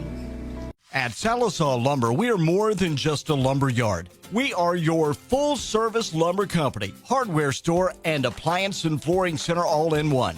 If you don't find what you need, we'll order it for you. Our guys are standing at the counter ready to wait on you. And if you can't take it with you, we can deliver it to you for only $10. At Sallisaw Lumber, we've not forgot about good customer service. Sallisaw Lumber saves you time, saves you money. Is this my car? State Farm knows that for every one of those moments, This is ridiculous! there's one of these. Is this my car? What? This is ridiculous. This can't be happening! This can't be happening. Oh, it's happening, sweetheart. Oh, it's happening, sweetheart. Shut up! Shut up! That's why State Farm is there, with car insurance for when things go wrong, but also here with car loans to help life go right. State Farm. Talk to State Farm agent Shannon Van in Sallisaw today. Save big at Blue Ribbon and Sallisaw. New Buick Encore, $19,988. Chevy Crew Cabs and GMC Crew Cabs supplier price. This SLT Crew Cab, $12,000 off. Blue Ribbon Sallisaw, home of the low price cars. Save on used cars and trucks at all Blue Ribbon locations. An 11 model Subaru Legacy, $79.88. A 13 Nissan Altima, $89.88. Come see us. Blue Ribbon Sallisaw, home of the low price cars. Mix TV Channel 19, your home for Black Diamond Sports. Losing a loved one can be a devastating experience. Agent Mallory Martin Funeral Home has been caring for families for more than 100 years. We have 8 licensed funeral directors, 4 pre-arrangement counselors, and 3 locations in Sequoyah County. When my mother passed away, I called Agent Mallory Martin, and they handled every request and took care of every detail. Remember, it doesn't cost more to call the best. Let our family serve your family. At Charlie's Chicken, you can expect a delicious variety of freshly fried chicken complemented by over 10 home-style side options along with delicious desserts. Enjoy daily specials or a signature combo meal like Charlie's famous chicken chunks. Still want more? Their lunch and evening buffets are served 7 days a week and filled with all your favorites. For those on the go, drop by Charlie's drive-thru window and ask about catering too. Warning, chicken's so good, it'll knock your socks off. Charlie's Chicken in Sallisaw, 720 West Cherokee Avenue. At Diamond Express, we offer quality fuel at a premium price, ice-cold beverages, snacks, and lottery tickets. But the great deals don't stop there. We are the perfect spot for hot homemade breakfast, a full plate for only $2.99. On that busy lunch break, stop by and grab a meal from our deli. Choose from hamburgers, corn dogs, burritos, and our hand-breaded chicken tenders. Our brand new rewards program saves you money with a sign-up bonus, a birthday bonus, and so much more. Diamond Express, 712 South Kerr Boulevard in Sallisaw. Hi, I'm Steve Gray with Gray Brothers, and we've been reflecting on a much simpler time when horses were used on the farm. Whoa, hold on there. I'm living the life in this pasture. Ride more Kubota tractors. Like the Kubota M5 tractor with a Land Pride 15-foot rotary cutter. Okay, Pep, or mow the lawn with Kubota's zero-turn mowers to get the job done easily. So stop by and see us at Gray Brothers in Poto or Fort Smith, where if you pick orange, you never get a lemon. There's nothing quite like good down-home cooking. That's exactly what you'll get at the Hen House Cafe. Breakfast is served anytime. There's appetizers, burgers, and entrees like the Big Rooster. Chicken fried steak served spicy by special request. The Haystack Burger and catfish ordered grilled or fried. Stop out at the Hen House Cafe. Open 7 to 7 Monday through Saturday and 7 till 2 on Sundays. The Hen House Cafe on Highway 64, just west of Sallisaw, where roosters are always welcome.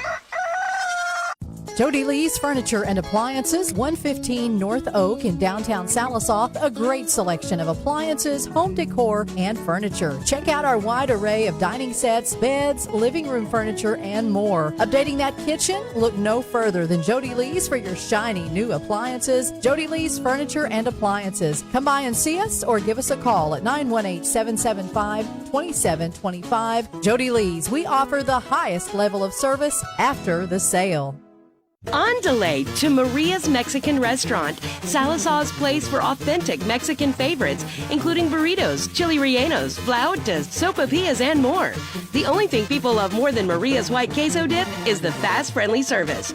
Or maybe the street tacos. Open for lunch and dinner 7 days a week. Life journey of your loved one to take advantage of all our services, including pre-planning and grief counseling. Forever Memories Funeral Services, bringing family and friends together in a time of loss. And we're back here getting you ready for the second half kickoff here on Mix TV Channel 19. Matt Merrill here with Chris Sharp. 21-14 your score for Gibson on top of the Black Diamonds as the Black Diamonds get ready to kick off. Here the second half tonight, District 4A4 matchup. Playoff district implications tonight. Big momentum for the Black Diamonds. We thought going into halftime, Fort Gibson was able to take it down with a minute to go and score to take the lead. Right as time expired. And we'll see how that kind of plays into this first possession here, because Sallisaw has to come out and stop Fort Gibson from getting short kickoff to the 31. Good pursuit by the Black Diamonds, taking it backwards all the way inside the 25. That's a good play. Well, forward progress to the 26, but a loss of 6 on the return. And good job by the kickoff team for the Black Diamonds, kind of pushing it back the whole way with a wall of. Usually it's not good when you receive the kick and then you run backwards. I mean, you want to go north and south as much as you can. Not east and west. Nicholson came flying in there, made a great play. So big series here for the Sallisaw defense. Dornan under center. Woodworth in the backfield, takes the handoff on the left side. Good job by the Diamond defense, swarming the ball carrier. Trying to see who that was. I think it was Trenton Jones, maybe. Sallisaw did, for the most part, a great job in the first half of shutting down Woodworth in the running game. He was able to break a few bigger runs that set up, scores for Fort Gibson. So if they can just kind of limit the big play and do away with that, then I like their chances here in the second half.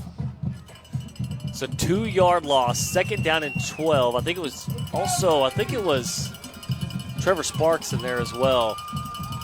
So second down and 12, under center, fakes the handoff to Woodworth. Good pursuit from the Diamonds. He gets the ball off too low, but that was Connor Daffin in pursuit of the quarterback Dornan. Forced the errant throw, and that's going to make a third down and 12. Receiver was the running back out of the backfield in the flat, wide open, but the pursuit 100% caused him to rush his throw off balance. He wasn't able to get enough on it, set his feet to get the ball there. Great play by the defense. So this is where you want 3rd and 12. Before Gibson on their second touchdown drive was able to convert on 3 3rd and 12. This is going to be key for Sallisaw in the second half, is getting off the field on 3rd down. So boot out to the right side, looking for a man. Good Nice play. Excellent play by Bennett Leslie, stepping in front of the man. It wouldn't have been a first down anyways, but he does make the excellent play and avoid any chances there. And I'll give that play a round of applause. What an effort, laying out, getting the hand around, knocking down the ball for a great play. So 4th down and 12 here. Good job by the Black Diamonds to start off the second half.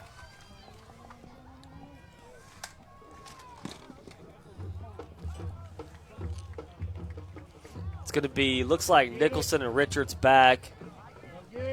Decent punt. Comes and gets it, muffs it. And the Diamond, luckily, the Diamond player, I think that may be Trevor Sparks, who's had a lot of action tonight, on both sides and special teams. Special teams, man. So Diamonds catch a break. The breaks that Fort Gibson was catching in the first half, the Diamonds are catching now to start off the second half in good field position here on the Tiger 49. Nice job by the Sallisaw defense. Exactly what they had to do, come out of the locker room in the second half. They've got great field position to go down here, tie this ball game back up, and then start over. You see you got that heavy set to the right, but you got Jace Nicholson at receiver here on the near side.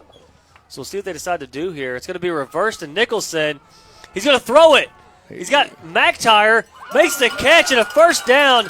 Big play here from the Diamonds to start the second half on offense. And you said it, Matt, at halftime.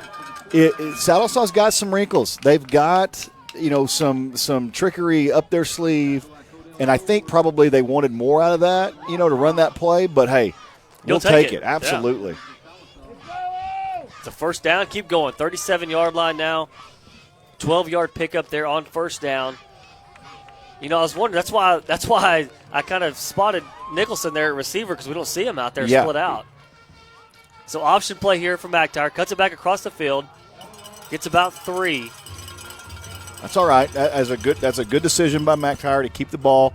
It is, but you get the boundary there too as well. Yep. And so everything's tightened up a and that's one thing that, that's different from this year than last year. Consistently running into the boundary. Yes. Now we've seen we talked about that a lot Sallisaw kind of go away from that, except for that play. But they use the open field more. So fakes the handoff, keeps it up the middle as McTire makes a move at the line, and he's able to drag the tackler a couple extra yards there. It's going to be about another 3 here. It's going to be 3rd and manageable at about the 30-yard line. And you saw McTire there on that play.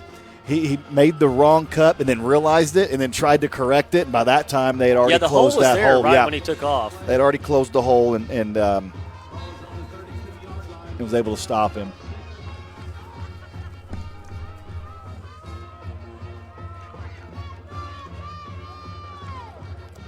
So 3rd down and 5. Biggest 3rd down of the game for Sallisaw right here. 4-down territory. Yeah, absolutely. Option play into the boundary. He's going to keep it. Picks his hole. Maybe he gets 2 on the play. It's going to set up a 4th and 2 or 3 yards here. Long 3. You've got to go for it here for Sallisaw. You have to have a touchdown.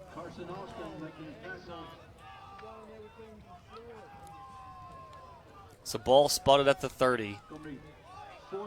4th down and 3. We'll see what Coach Lowe draws up here.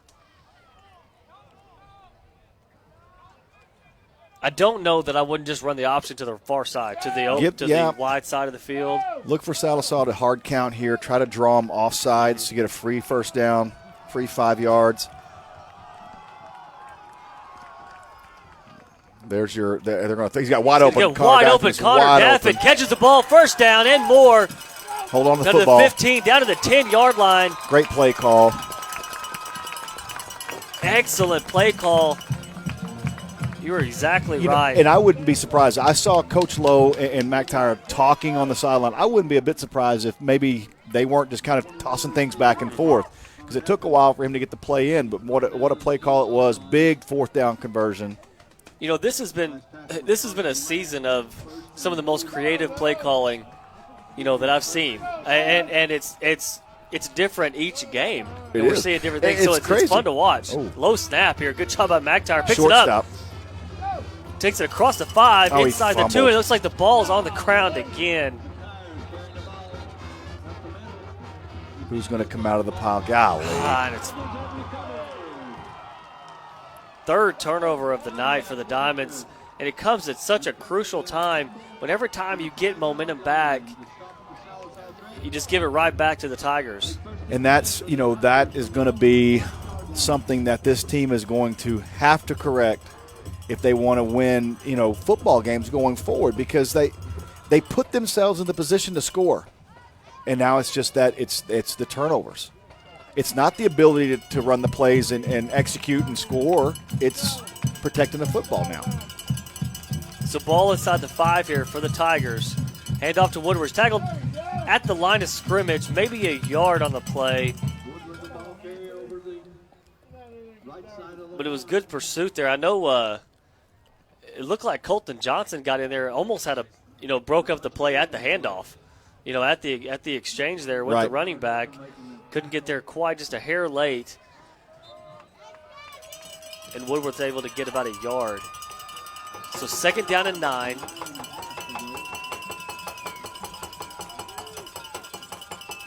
We're 5 minutes into the third quarter here. Diamonds still trail 21-14. Kind of a stacked box look here for the Diamonds on defense. Make a good pursuit. Use the boundary. Saw your pull. Good job. And it looks like it may be a holding call as well as they get him all the way down inside the 5-yard Is that line. what that? I saw the flag come in from the backside of the screen. From where it was thrown, there wasn't any defender that could have done anything. Sawyer wasn't at the ball carrier just yet, so we'll see what they call here. I assume it'll be a decline if it's on for Gibson. Let's take a look at McDonald's replay and look at that pursuit that's to your point, and I want people to kind of watch this. He's using that boundary as another defender. He sets himself up. Watch on number the one. inside Number one for Sallisaw. Take a great inside-out angle. And you watch him stop there. He stutters there to make sure he stays on that inside position of that running back. That's very good form. Textbook way to make that play. So I don't know what happened on the penalty. I never saw him call anything. Maybe it got picked up. I don't know, but it would have been declined either way. Yeah, absolutely. So here again, third down and 11. Second series for the defense and another huge third down play. You got two receivers split way out of the 9 on 9 non-factors. Right here. Playing. Hand off to Woodworth. He trips up at the line. Gets wrapped up. He's brought down at the 10, short of the first down. So fourth down, Diamonds will get the ball back. Good job. You know, you lose about 40 yards of field position here, 30, 40 yards of field position to where you were. Right. Because you were inside, driving to scores. Yeah. So that's how you got to look at this. No harm, no foul. What you can take positive from that, too, is Sallisaw's offense will drive on this Fort Gibson defense. They can run the ball. They can throw the ball when they have to. So as long as the defense is playing stout and holding, I have all the confidence in the world in the offense. We'll see if they come after him here. Bennett Leslie's usually the one to watch. I'm trying to find him out on the field. It's like nothing. He's going to go into protect mode. They're going to let the ball roll. Nice. Good diamond roll there at the 44. So good field position here. He was chasing that thing, man. The number 3. It was number 3. That's Carson Austin. It's almost like when you drop a piece of paper and it's windy and you can't pick up the piece of paper and you look like an idiot. Let's take a look. McDonald's replay on that. That's too funny not to watch again. I was wondering if the punter, how far can he run it up before he cannot kick it anymore? Because he's running forward. I guess to the line of scrimmage. Kicks it. Watch number 3 here as he. He's going to Oh, man. So here we go. Keeper for McIntyre. He's going to get hit at the line. Gets about another yard there. It looks like it's nice just job. fourth down. Nice job just to get positive yardage out of that play.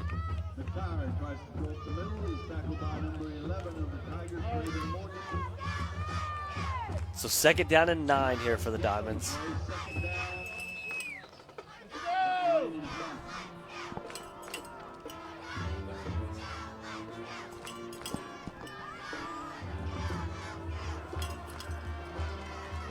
Second down and 9. Continued, pretty much this whole game, that kind of that offset or that that heavy look on the right side. He's going to boot out.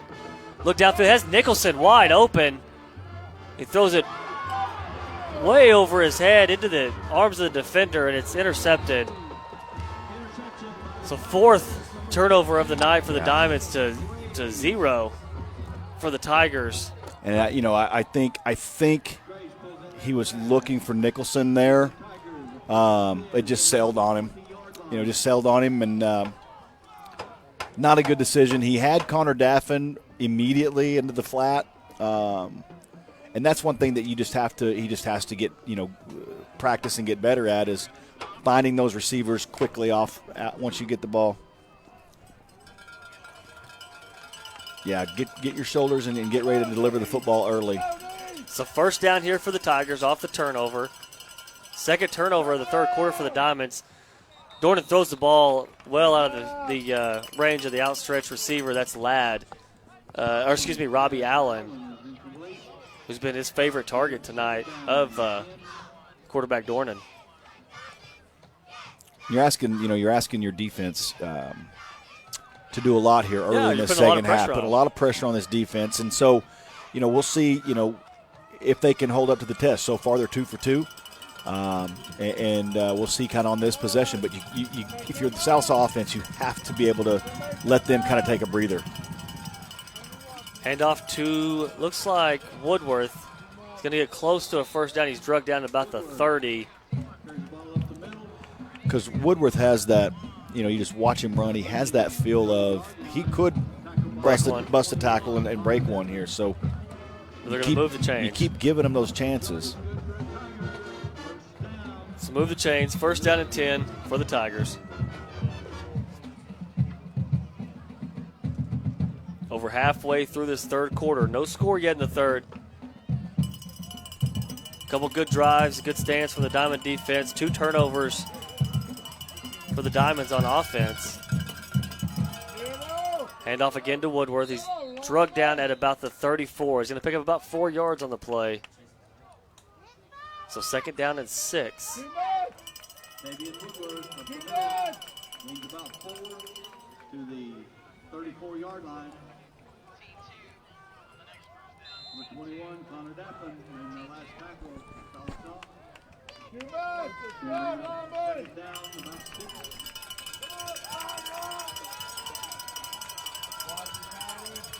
Second down and 6. Dornan under center. Woodworth in the backfield. Fakes the handoff. Play action. Got some pressure. Gets the ball off, and it's caught. It's caught by Robbie Allen. We've talked about Dornan this whole night. And, the play actions are just not pretty. Mechanically, it's just not pretty. But he puts the ball where he needs to put the ball, and he's doing enough right now for Fort Gibson to keep the change moving and to keep this drive alive. But it was just funny to he spun around, he stuck his hand, and then he just threw it sidearm, but it just landed where it needed to go. And it's like, hey, if I got my hand out, that's going to say it's a play action. Yeah, absolutely, and that's all you need. So it did get a first down there. Ball at the 40. Hand off to Woodworth. It's like Anthony Hill met him right there as he got the ball. He's finally brought down about a yard loss on the play.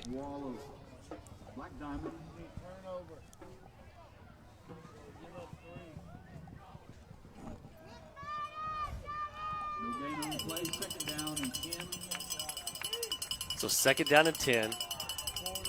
Marked at no gain.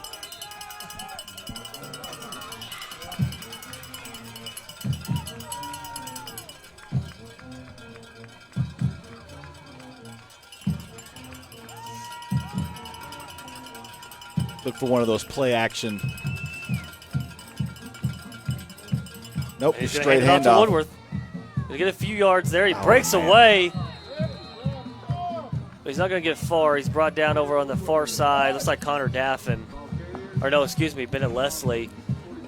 He'll pick up a few yards, so it's going to be third down, but third and about 4 here. And this 3rd and 4 is, if you're Fort Gibson, you have all kinds of options right here on 3rd and 4. And so what that does in turn is that puts a lot more pressure on that defense because they have got to be aware of play action, power, boot, counter. I mean, Fort Gibson can run anything right here.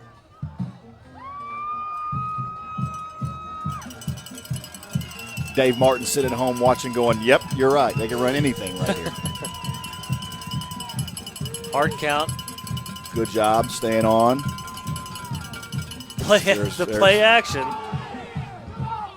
Got good coverage. Oh, nice coverage there. Good coverage, good pressure on the quarterback from the Diamonds all around. And it falls incomplete. It's going to bring up 4th down. We'll see what the Tigers will be interesting to see what they decide to do here. I think you got to punt it away. It looks like they're sending in a new unit here. I don't know Pin if Sallisaw as far back as you can. And they are sending the punter in there. That's Zan Hazen.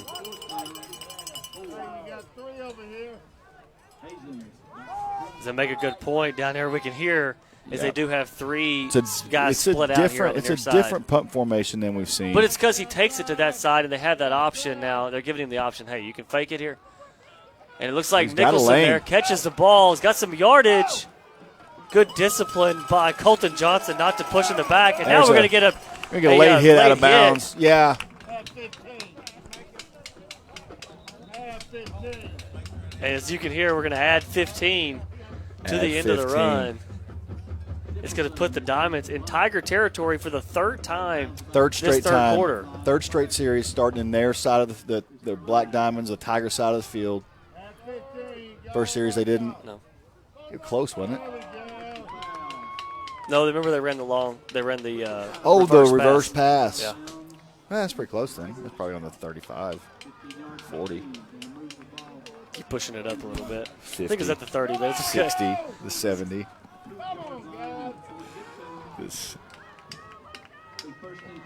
So I think if Matt, tell me, Sallisaw, you've had 3 chances in the second half to go score. Yeah. You've got to go tie the game right now. You have to. Go tie the game right now. How many times can you ask that defense to keep holding? You can't keep putting pressure on that. Mm-hmm. McTire in shotgun. Going to run the option into the boundary. Keeps it. Going to get a few yards there to the 41. So if you've noticed watching on TV, those out there that are keeping track of this, it looks like in the second half that they have started accounting for both the pitchman and the quarterback on the option, especially into the boundary. And that seems to be where we've ran that play this second half, is into the short side of the field. So, Fort Gibson looks like they've made an adjustment to that play. So let's see what counter Coach Lowe has.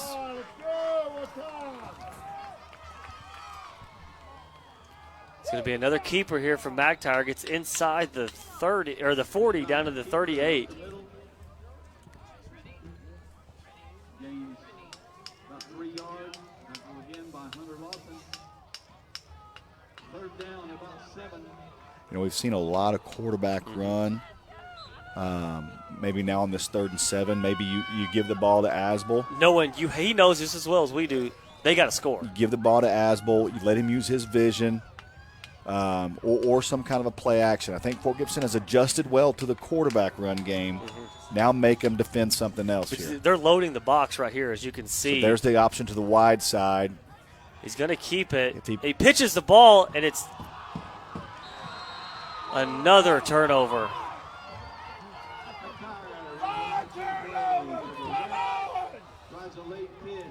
The 5th turnover of the 3rd quarter. Yeah, it's the 3rd turnover in a row. The 5th turnover of the game, 3rd turnover. 3rd turnover in the 3rd quarter, one on each series, and it's just the pitch was there earlier. The pitch was there, but it had to be early. When you start dancing around in traffic and trying to pitch as you're getting hit, you just got to tuck that ball. Only bad things can happen. Hand off to Woodworth. Got some room. I mean, you just can't keep asking your defense to stop this guy. He's going to take it to the house. He's gone. And at that point, it's almost expected because they've been out there so much in this 3rd quarter. That's all they've done. The entire second half, you've asked your defense to stop their offense, and they did the first 3 series. You can't keep putting that kind of pressure. As an offense, you've got to put points on the board, one, and extend drives and give those defensive players, especially those linemen, because those linemen are not playing – they're not used to playing that much. Yeah.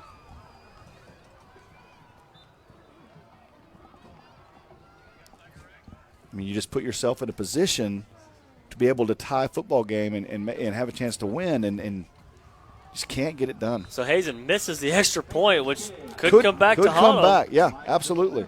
But the Diamonds got to get their stuff in order and not turn the ball over. Cannot turn the ball over. It's one thing to just run the offensive plays and have to punt.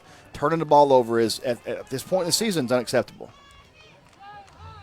All right, let's go to that Charlie's Chicken trivia question answer tonight. Which Black Diamond holds the record for the longest field goal in a game, and how many yards was it? So I think I was right. It was Sanu Rodriguez versus Wagner, 55 yards. 74-yard field. 55-yard field. Mason's like, it can't be 74. 55-yard field goal. That's not bad. I was there. I remember watching it. You going to show me the video? I can't find it right now. I have it, though. Sanu. Franklin Digital, Hicks Heatnair, James Walters, Legendary Fitness, Jack Regas, Carson Valley Students, and Folks. So 27-14 your score, 17 seconds to go in the third quarter. Hazen will now kick off. It's going to be a short kick, or a squib kick right to Anthony Hill. So good field position again for the Diamonds, but so far it hasn't mattered as they haven't been able to capitalize on it. Will be 1st and 10 from the Sallisaw 44-yard line.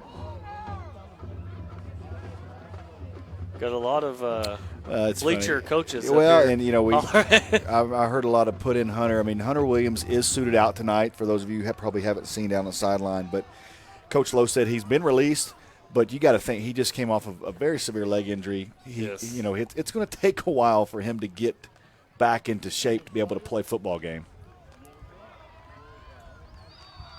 So here's what, and here's kind of slung down in the backfield. And here we've seen. So Fort Gibson has adjusted. They have made their adjustments. They are now. They're stopping the run game that worked so well for Sallisaw in the first half. In this fourth quarter, only down now, 2 scores with a missed extra point. They kind of left the window open. What can Sallisaw do offensively in the fourth quarter to move the football? Because what you did in the first half is not working right now. So you have to be able to adjust on the fly. We still really haven't seen him open up or try any pass. And I don't know if he's just not comfortable with it right now, if it's still kind of wet out there or what. But they're gonna have to do something different. But they did run, most of this third quarter, ran those option plays into the boundary. And so they started running here the last few drives in the open field. Fort Gibson's starting to read it well. They did change up the offense just a little bit as we start this fourth quarter. And maybe use some of the plays that you've used so far this game and set up something else. Yeah, I mean, you have to be able to show that Fort Gibson defense different looks. Right now we're getting it. So we got the 4 wide. So now this is your spread, this is your air raid type offense. Big splits from the linemen. Shotgun snap, quick throw out to Nicholson. Good catch from Jace Nicholson. Breaks a tackle, gets across midfield. It's going to be about 2-3 yards shy of the first down. But that's okay. If nothing else, this is giving that Fort Gibson defense something they haven't had to do all night long. They haven't had to defend this all night long. And you got to get a lot of credit to Nicholson. That was a heck of a catch. It kind of popped it up to himself off the shoes. Mm-hmm. So watch where Nate Asbell's setting up. It most likely will be a run play here, and it is as he fakes the keeper, cuts back across the field. Nowhere really to go. He's going to get about 1.5 yards. He's going to be about 1.5 yards shy as well of the first down here. It's going to be 4th down for the Diamonds. You have to go for it. Yeah, it looks like they're going to stay on the field and they're going to go for it. And there's, So 4th down, shotgun, spread out receivers, 2 on each side. Nate Asbell in the backfield with McTire. You got 9 seconds on the play clock. I think they're going to run. They're going to let it run down. Call timeout here. So timeout here for the Black Diamonds. We'll take a quick timeout as well, and we'll be right back from Mix TV Channel 19.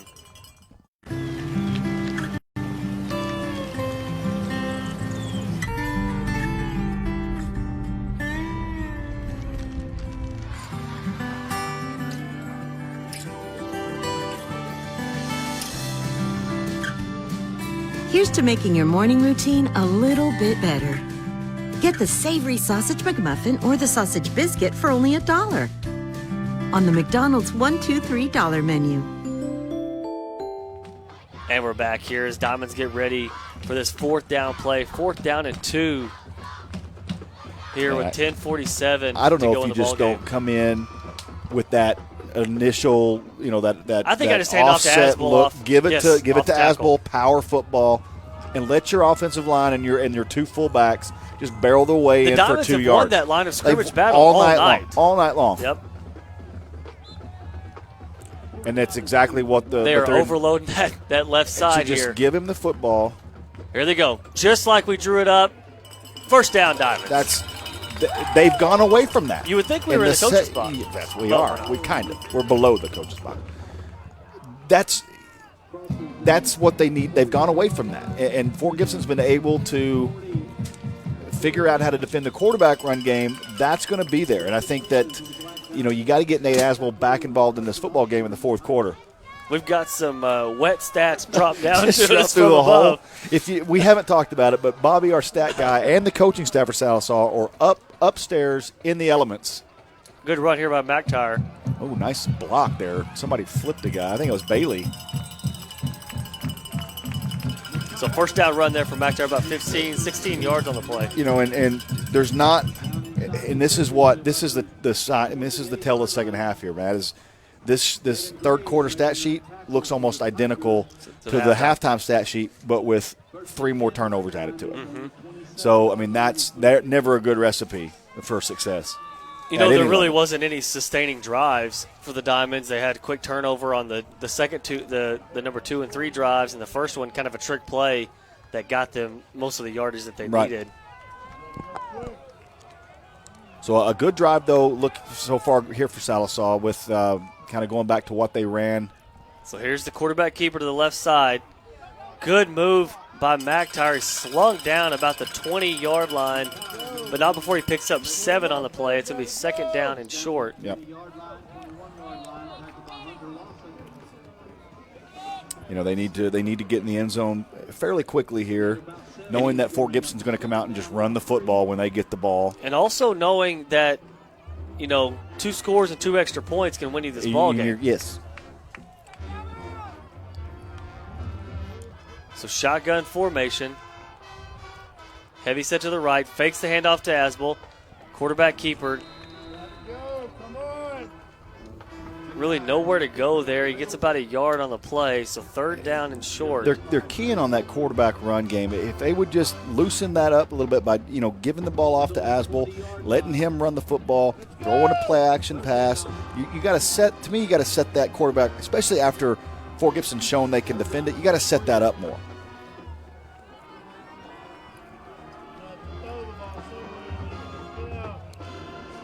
Heavy look to the near side. McTire keeps it to the right. Runs.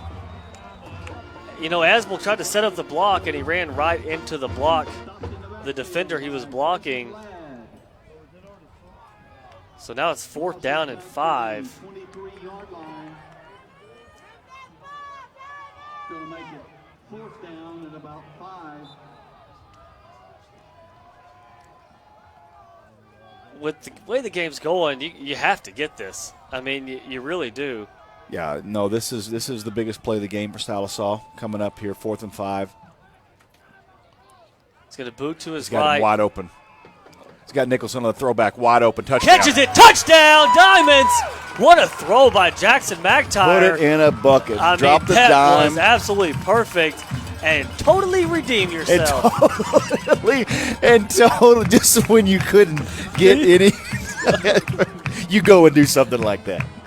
And totally redeem yourself. I hope you at home get that reference, please, or I'll sound like an idiot. So we will, when we come back after the extra point from break, we'll show the replay and do the telestrator and show kind of what, like we talked about. And the extra point is good. Nice. So 27-21. It's throwing those wrinkles in, and we'll look at it when we come back. We'll take a quick break here. 27-21 your score. We'll be right back from Mix TV, Channel 19.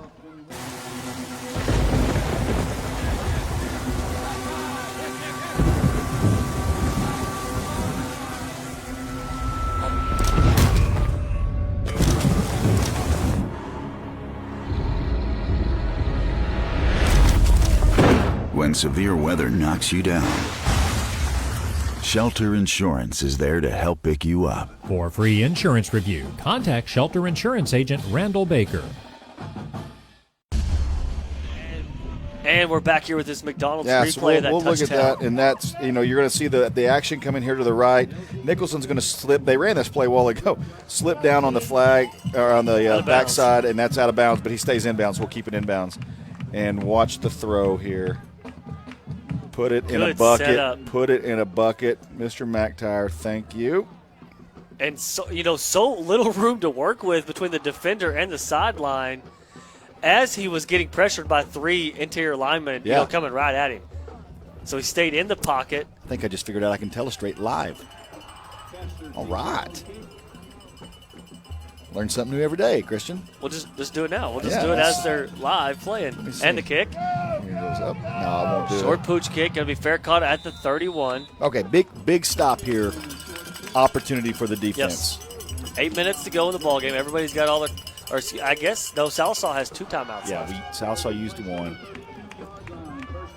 The extra point, looming there in the darkness. You kind of Brent Musburger in it right there.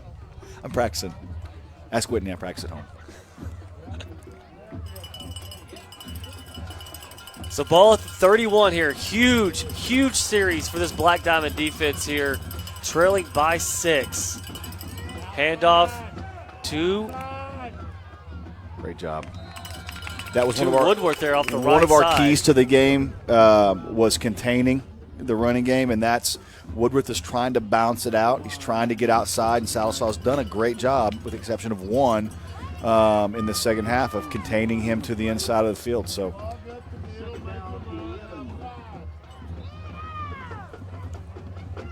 So 2nd down and 11 here. They are going to milk this clock probably as much as they can as the play clock gets down to inside 15, 14, 13 seconds. Takes the snap, hands off to Woodworth.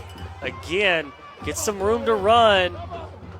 Finally brought down. He's going to be about a yard shy at the 40.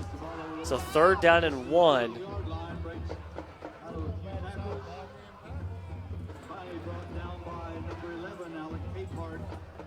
Alec Capehart on the tackle. So actually they're going to mark him a little bit right at the 40, so it's going to be 3rd and 2.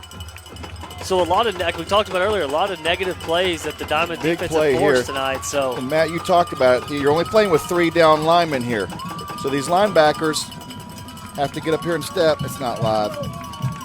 Man, I've been drawing this whole time.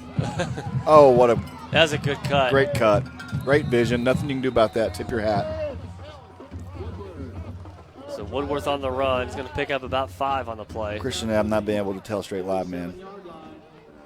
Man, that had my hopes up. All right, I'm out. Chris is sitting here drawing pictures on the I did. I was doing it out. I had this thing going, and it's what I looked up and it's not showed up. I'm like, man. Kind of deflated me a little bit, Christian. I'm just going to be honest with you. Big point in the game, and now my morale's down. We'll see if the defense can pick it back up. So creeping down to 6 minutes to go in the ball game. Jordan takes the snap, hands off to Woodworth. Going to get brought down by a few Diamonds there at about midfield. They're going to spot it just shy of midfield, about 2 yards on the pickup. 2nd down.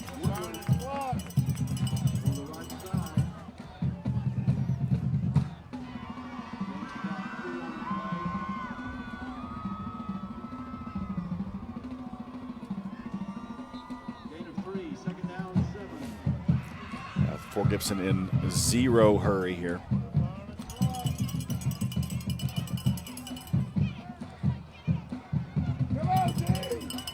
So 2nd down and 7. I expect another run here to Woodworth. Loading up the box of the defense. Woodworth takes the ball off the right side. He's got a little hole. Gets across the 45. He's going to be about, I'd say, maybe a yard shy. He may be close to that 1st down marker. I can't tell. Looks like they're going to go ahead and move the chains. They are going to move it. 1st down. Saw your pool making that tackle. It is 1st down. Fort Gibson. for every first down, I believe it's somewhere around 2.5 minutes you're adding onto the clock that you can take off. Right. So Diamonds really, really need to get a stop here.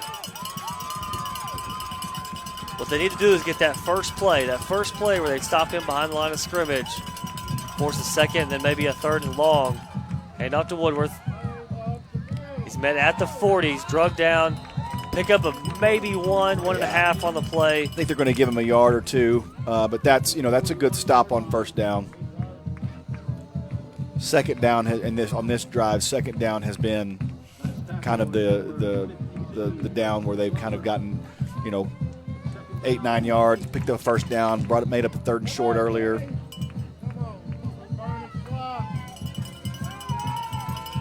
So second down and 8. We got 4:22 on the clock, 16 on the play clock.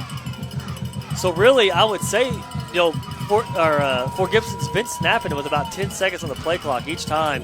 They've really, missed out on about a minute's worth of clock. I was going to say, which there's is the handoff. Crazy to me. Yep. Handoff. That was to number 11, Braden Morgan. We haven't seen him on offense probably since the first quarter. Yep. You got to carry early in the ball game. So it's going to be 3rd down and about 8. That's where you want it if you're the Diamond defense. Make them have to make a play. Right.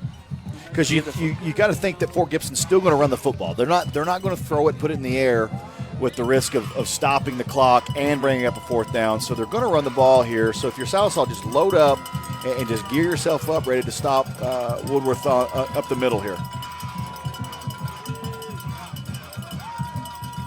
Hand off to Woodworth.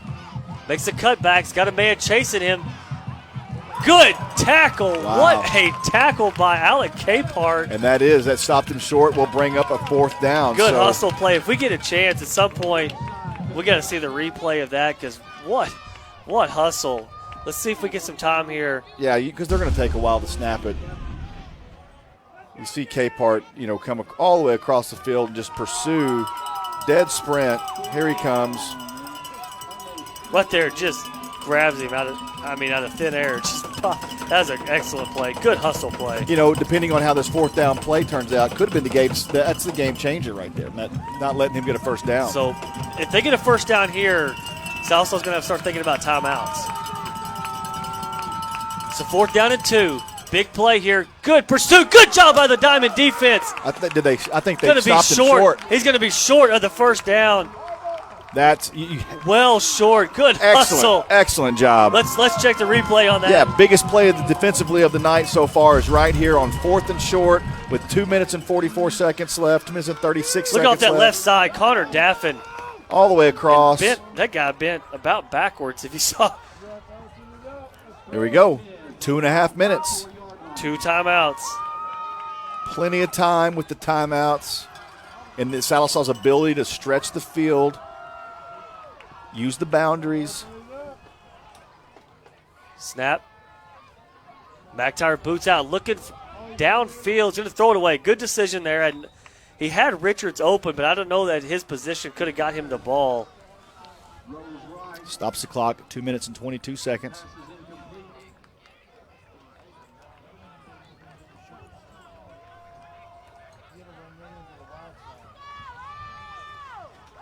So 2nd down and 10. Obviously 4-down territory. The down and distance really, up until 4th down has no meaning. Just get the ball downfield. Hand off to Asbel. Gets cut down right at the 35. Pickup of 2. So big 3rd down here. Clock's running at 2 minutes and 5 seconds. The clock's still running. The clock's still running. Richard splits out left, far One day left. we're going to have at the end of this year, we're going to have hey, what movie is this off of? Trivia. So here we go. Option play for McTire. He's hit hard. That's number 11. Braden Morgan.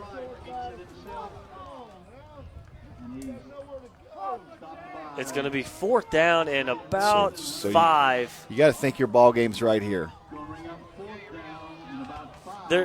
With what's left, Diamonds have 2 timeouts. Haven't used them yet. you don't get this first down, it's going to be tight. It's gonna be real, I don't know if there's even a chance. Real at tough. that point. Real tough if you don't pick this up here. So play the game right here. 4th down and 5. You got to give McIntyre options here. There's got to be some options. Little RPO. Yep. Oh gosh. RPO. We're going to have Nicholson back across Here we again. go. He's not open this time. And he just throws it up, and it's out of bounds. Well, you go to the well. It worked twice for you. Back to the boundary. Didn't give yourself much of a chance there, in my opinion, to pick that up. It's a one-man route. If my math is correct, it's if they're able to stop them on 3 plays, use 2 timeouts. Oh, here, let me figure up the numbers. You're not good with numbers, though, so I don't know. You say 5 seconds, maybe 5 seconds, and then about 40. So you're looking at maybe a punt return with 8 seconds left at most. It's pretty detailed. We'll see here. Woodworth carries the ball off the right side. So media timeout. So 50 is still running. 49.7. Timeout for the Diamonds. They'll have 1 left. That took a little more time than anticipated. Does that change your Yes. estimates? Yes. Now it puts it at about 4 seconds. I'm not good with numbers. So Mason, yeah, Mason's head spinning. He's trying to do the math himself, and he's like, ah.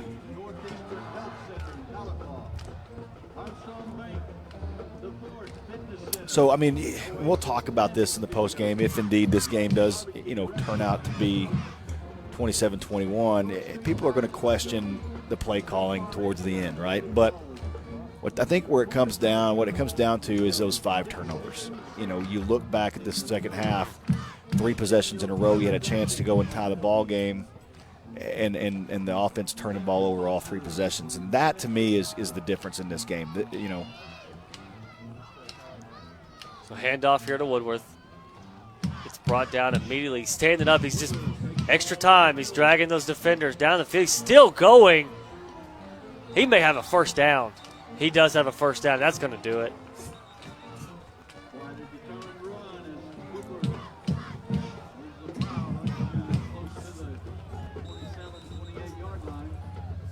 It's a first down. The Diamonds will use their final timeout here. 37 seconds left. First and 10 for the Tigers. More sponsors. The OK Farm Bureau, Scott Abbott, agent. Reed's Barbershop of Fort Gibson. Live broadband.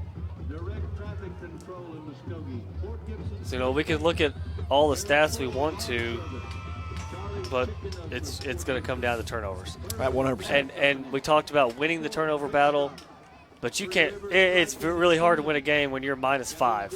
Yeah, Fort Gibson, is going to walk out of here with a 6-point victory, and it's because they were able to jump on that we know of 4 fumbles on the ground that they put on the ground. They were able to jump back on them, which didn't allow Sallisaw to take advantage of a turnover. And Sallisaw gave Fort Gibson 5, and that's going to be your ball game.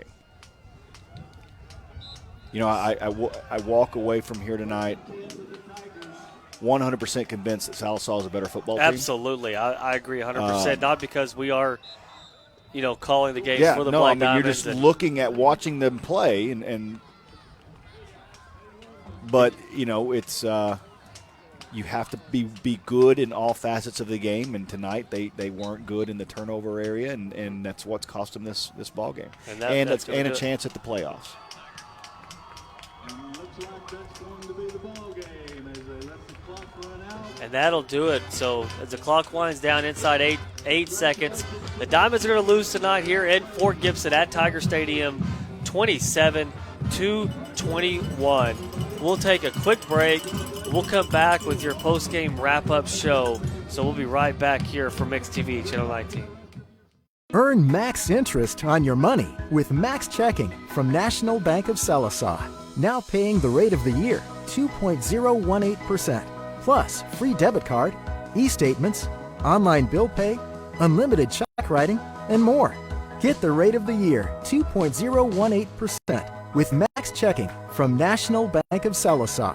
Come see us today and see what unparalleled customer service is all about. Member FDIC.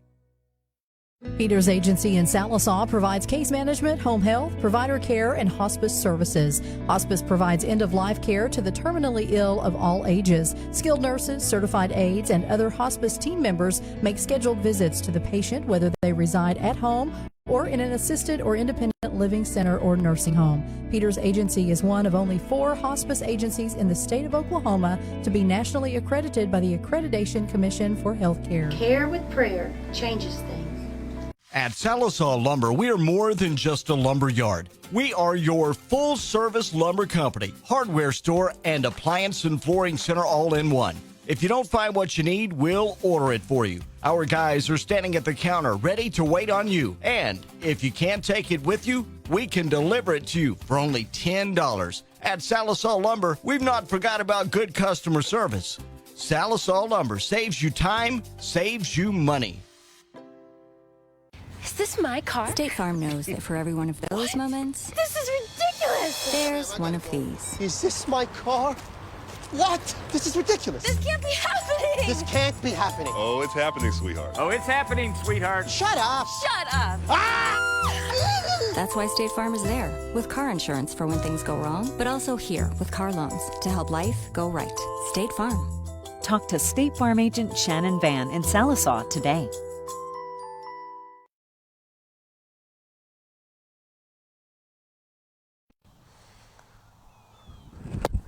Mix TV Channel 19, your home for Black Diamond Sports. Losing a loved one can be a devastating experience. Agent Mallory Martin Funeral Home has been caring for families for more than 100 years. We have 8 licensed funeral directors, 4 pre-arrangement counselors, and 3 locations in Sequoyah County. When my mother passed away, I called Agent Mallory Martin, and they handled every request and took care of every detail. Remember, it doesn't cost more to call the best. Let our family serve your family. At Charlie's Chicken, you can expect a delicious variety of freshly fried chicken complemented by over 10 home-style side options along with delicious desserts. Enjoy daily specials or a signature combo meal like Charlie's famous chicken chunks. Still want more? Their lunch and evening buffets are served 7 days a week and filled with all your favorites. For those on the go, drop by Charlie's drive-thru window and ask about catering too. Warning, chicken's so good, it'll knock your socks off. Charlie's Chicken in Sallisaw, 720 West Cherokee Avenue. And we're back here with your McDonald's play of the game. Has to be the pass back to Jace Nicholson there to get the Diamonds within 6. What a throw by Jackson McTire. I mean, just a tight window he had to put it in. Big play. That's a big play because that like I said, that gave Sallisaw a chance to win a football game. With the 5 turnovers and really as poorly as the offense played in the second half, that play gave them a chance, and that's in this game, that's all you're looking for is a chance, and that's what that did. So that's the play of the game tonight. Final score 27-21. The Black Diamonds fall, but the big stat of the night. We have some stats. We appreciate Mr. Bobby Qualls for doing that for us, but the big stat's going to be a big number 5. Yeah, and that's 5 turnovers for the Black Diamonds, 0 for the Fort Gibson Tigers. So you see that stat, and you think, well, the Diamonds probably lost by 50 points. I mean, that's about as much as 5 turnovers are worth. But the Diamonds held strong. They played great on the line. They won the line of scrimmage battle just about all night. And outside of a couple big plays by their quarterback and their tight ends, the defense played absolutely as best as you can imagine, especially having to go back on the field so many times in a row. And the defense did what you asked them to do. You just put a lot of pressure. The offense with the 5 turnovers put so much pressure on that defense tonight. They held strong, and then they just got. I promise you, they got tired. They got tired of chasing him around. Mm-hmm. They were able to contain him most of the night. And when they needed it most, they were just out of gas because they had been on the field so much. But yeah, the stats tonight offensively as a team: 102 yards passing, 177 yards on the ground. But like you said, Matt, the number that sticks everything out is the number 5 with the 5 turnovers, and that's something that the coaching staff. I guarantee you, this late into the season, that's so frustrating for them because you were able to find, especially early in the first half and early in the second half, you found plays to be able to get yourself in position to score, and then you just put the ball on the ground and gave it right back to them. So, and we talked about the play calling at the end, the keeping the ball in the hands of McIntyre, and maybe he was giving him a shot to see what he's made of. Right. And not, things happened, but it was 2 fumbles from McIntyre and an interception, and maybe you want to build his confidence back up, see what he's made of, and that's maybe a learning tool. But it would be interesting to see, what he was seeing. And what went into deciding to run those plays that he did that just Fort Gibson finally figured out. Exactly. And it took them 3 quarters, but they finally figured it out. They did, and when they needed it most, and you get down on the 4th down play here at the end of the game, where you ran the same kind of throwback pass that you ran with Nicholson earlier in the game twice.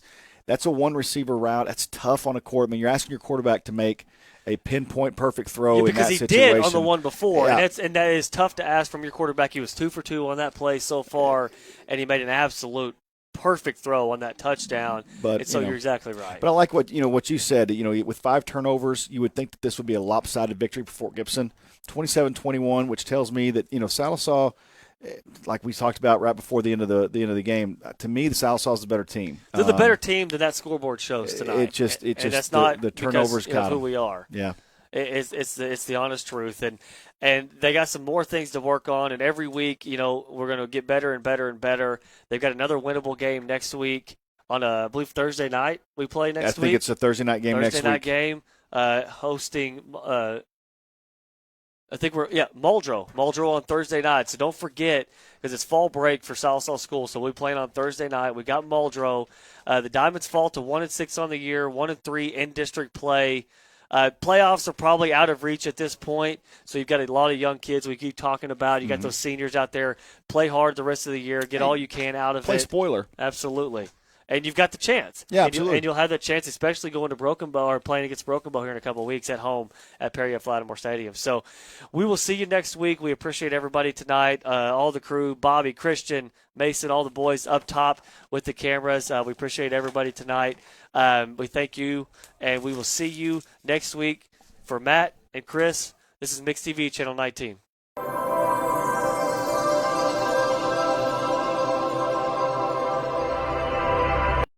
You're watching Sallisaw's Mix TV, Channel 19.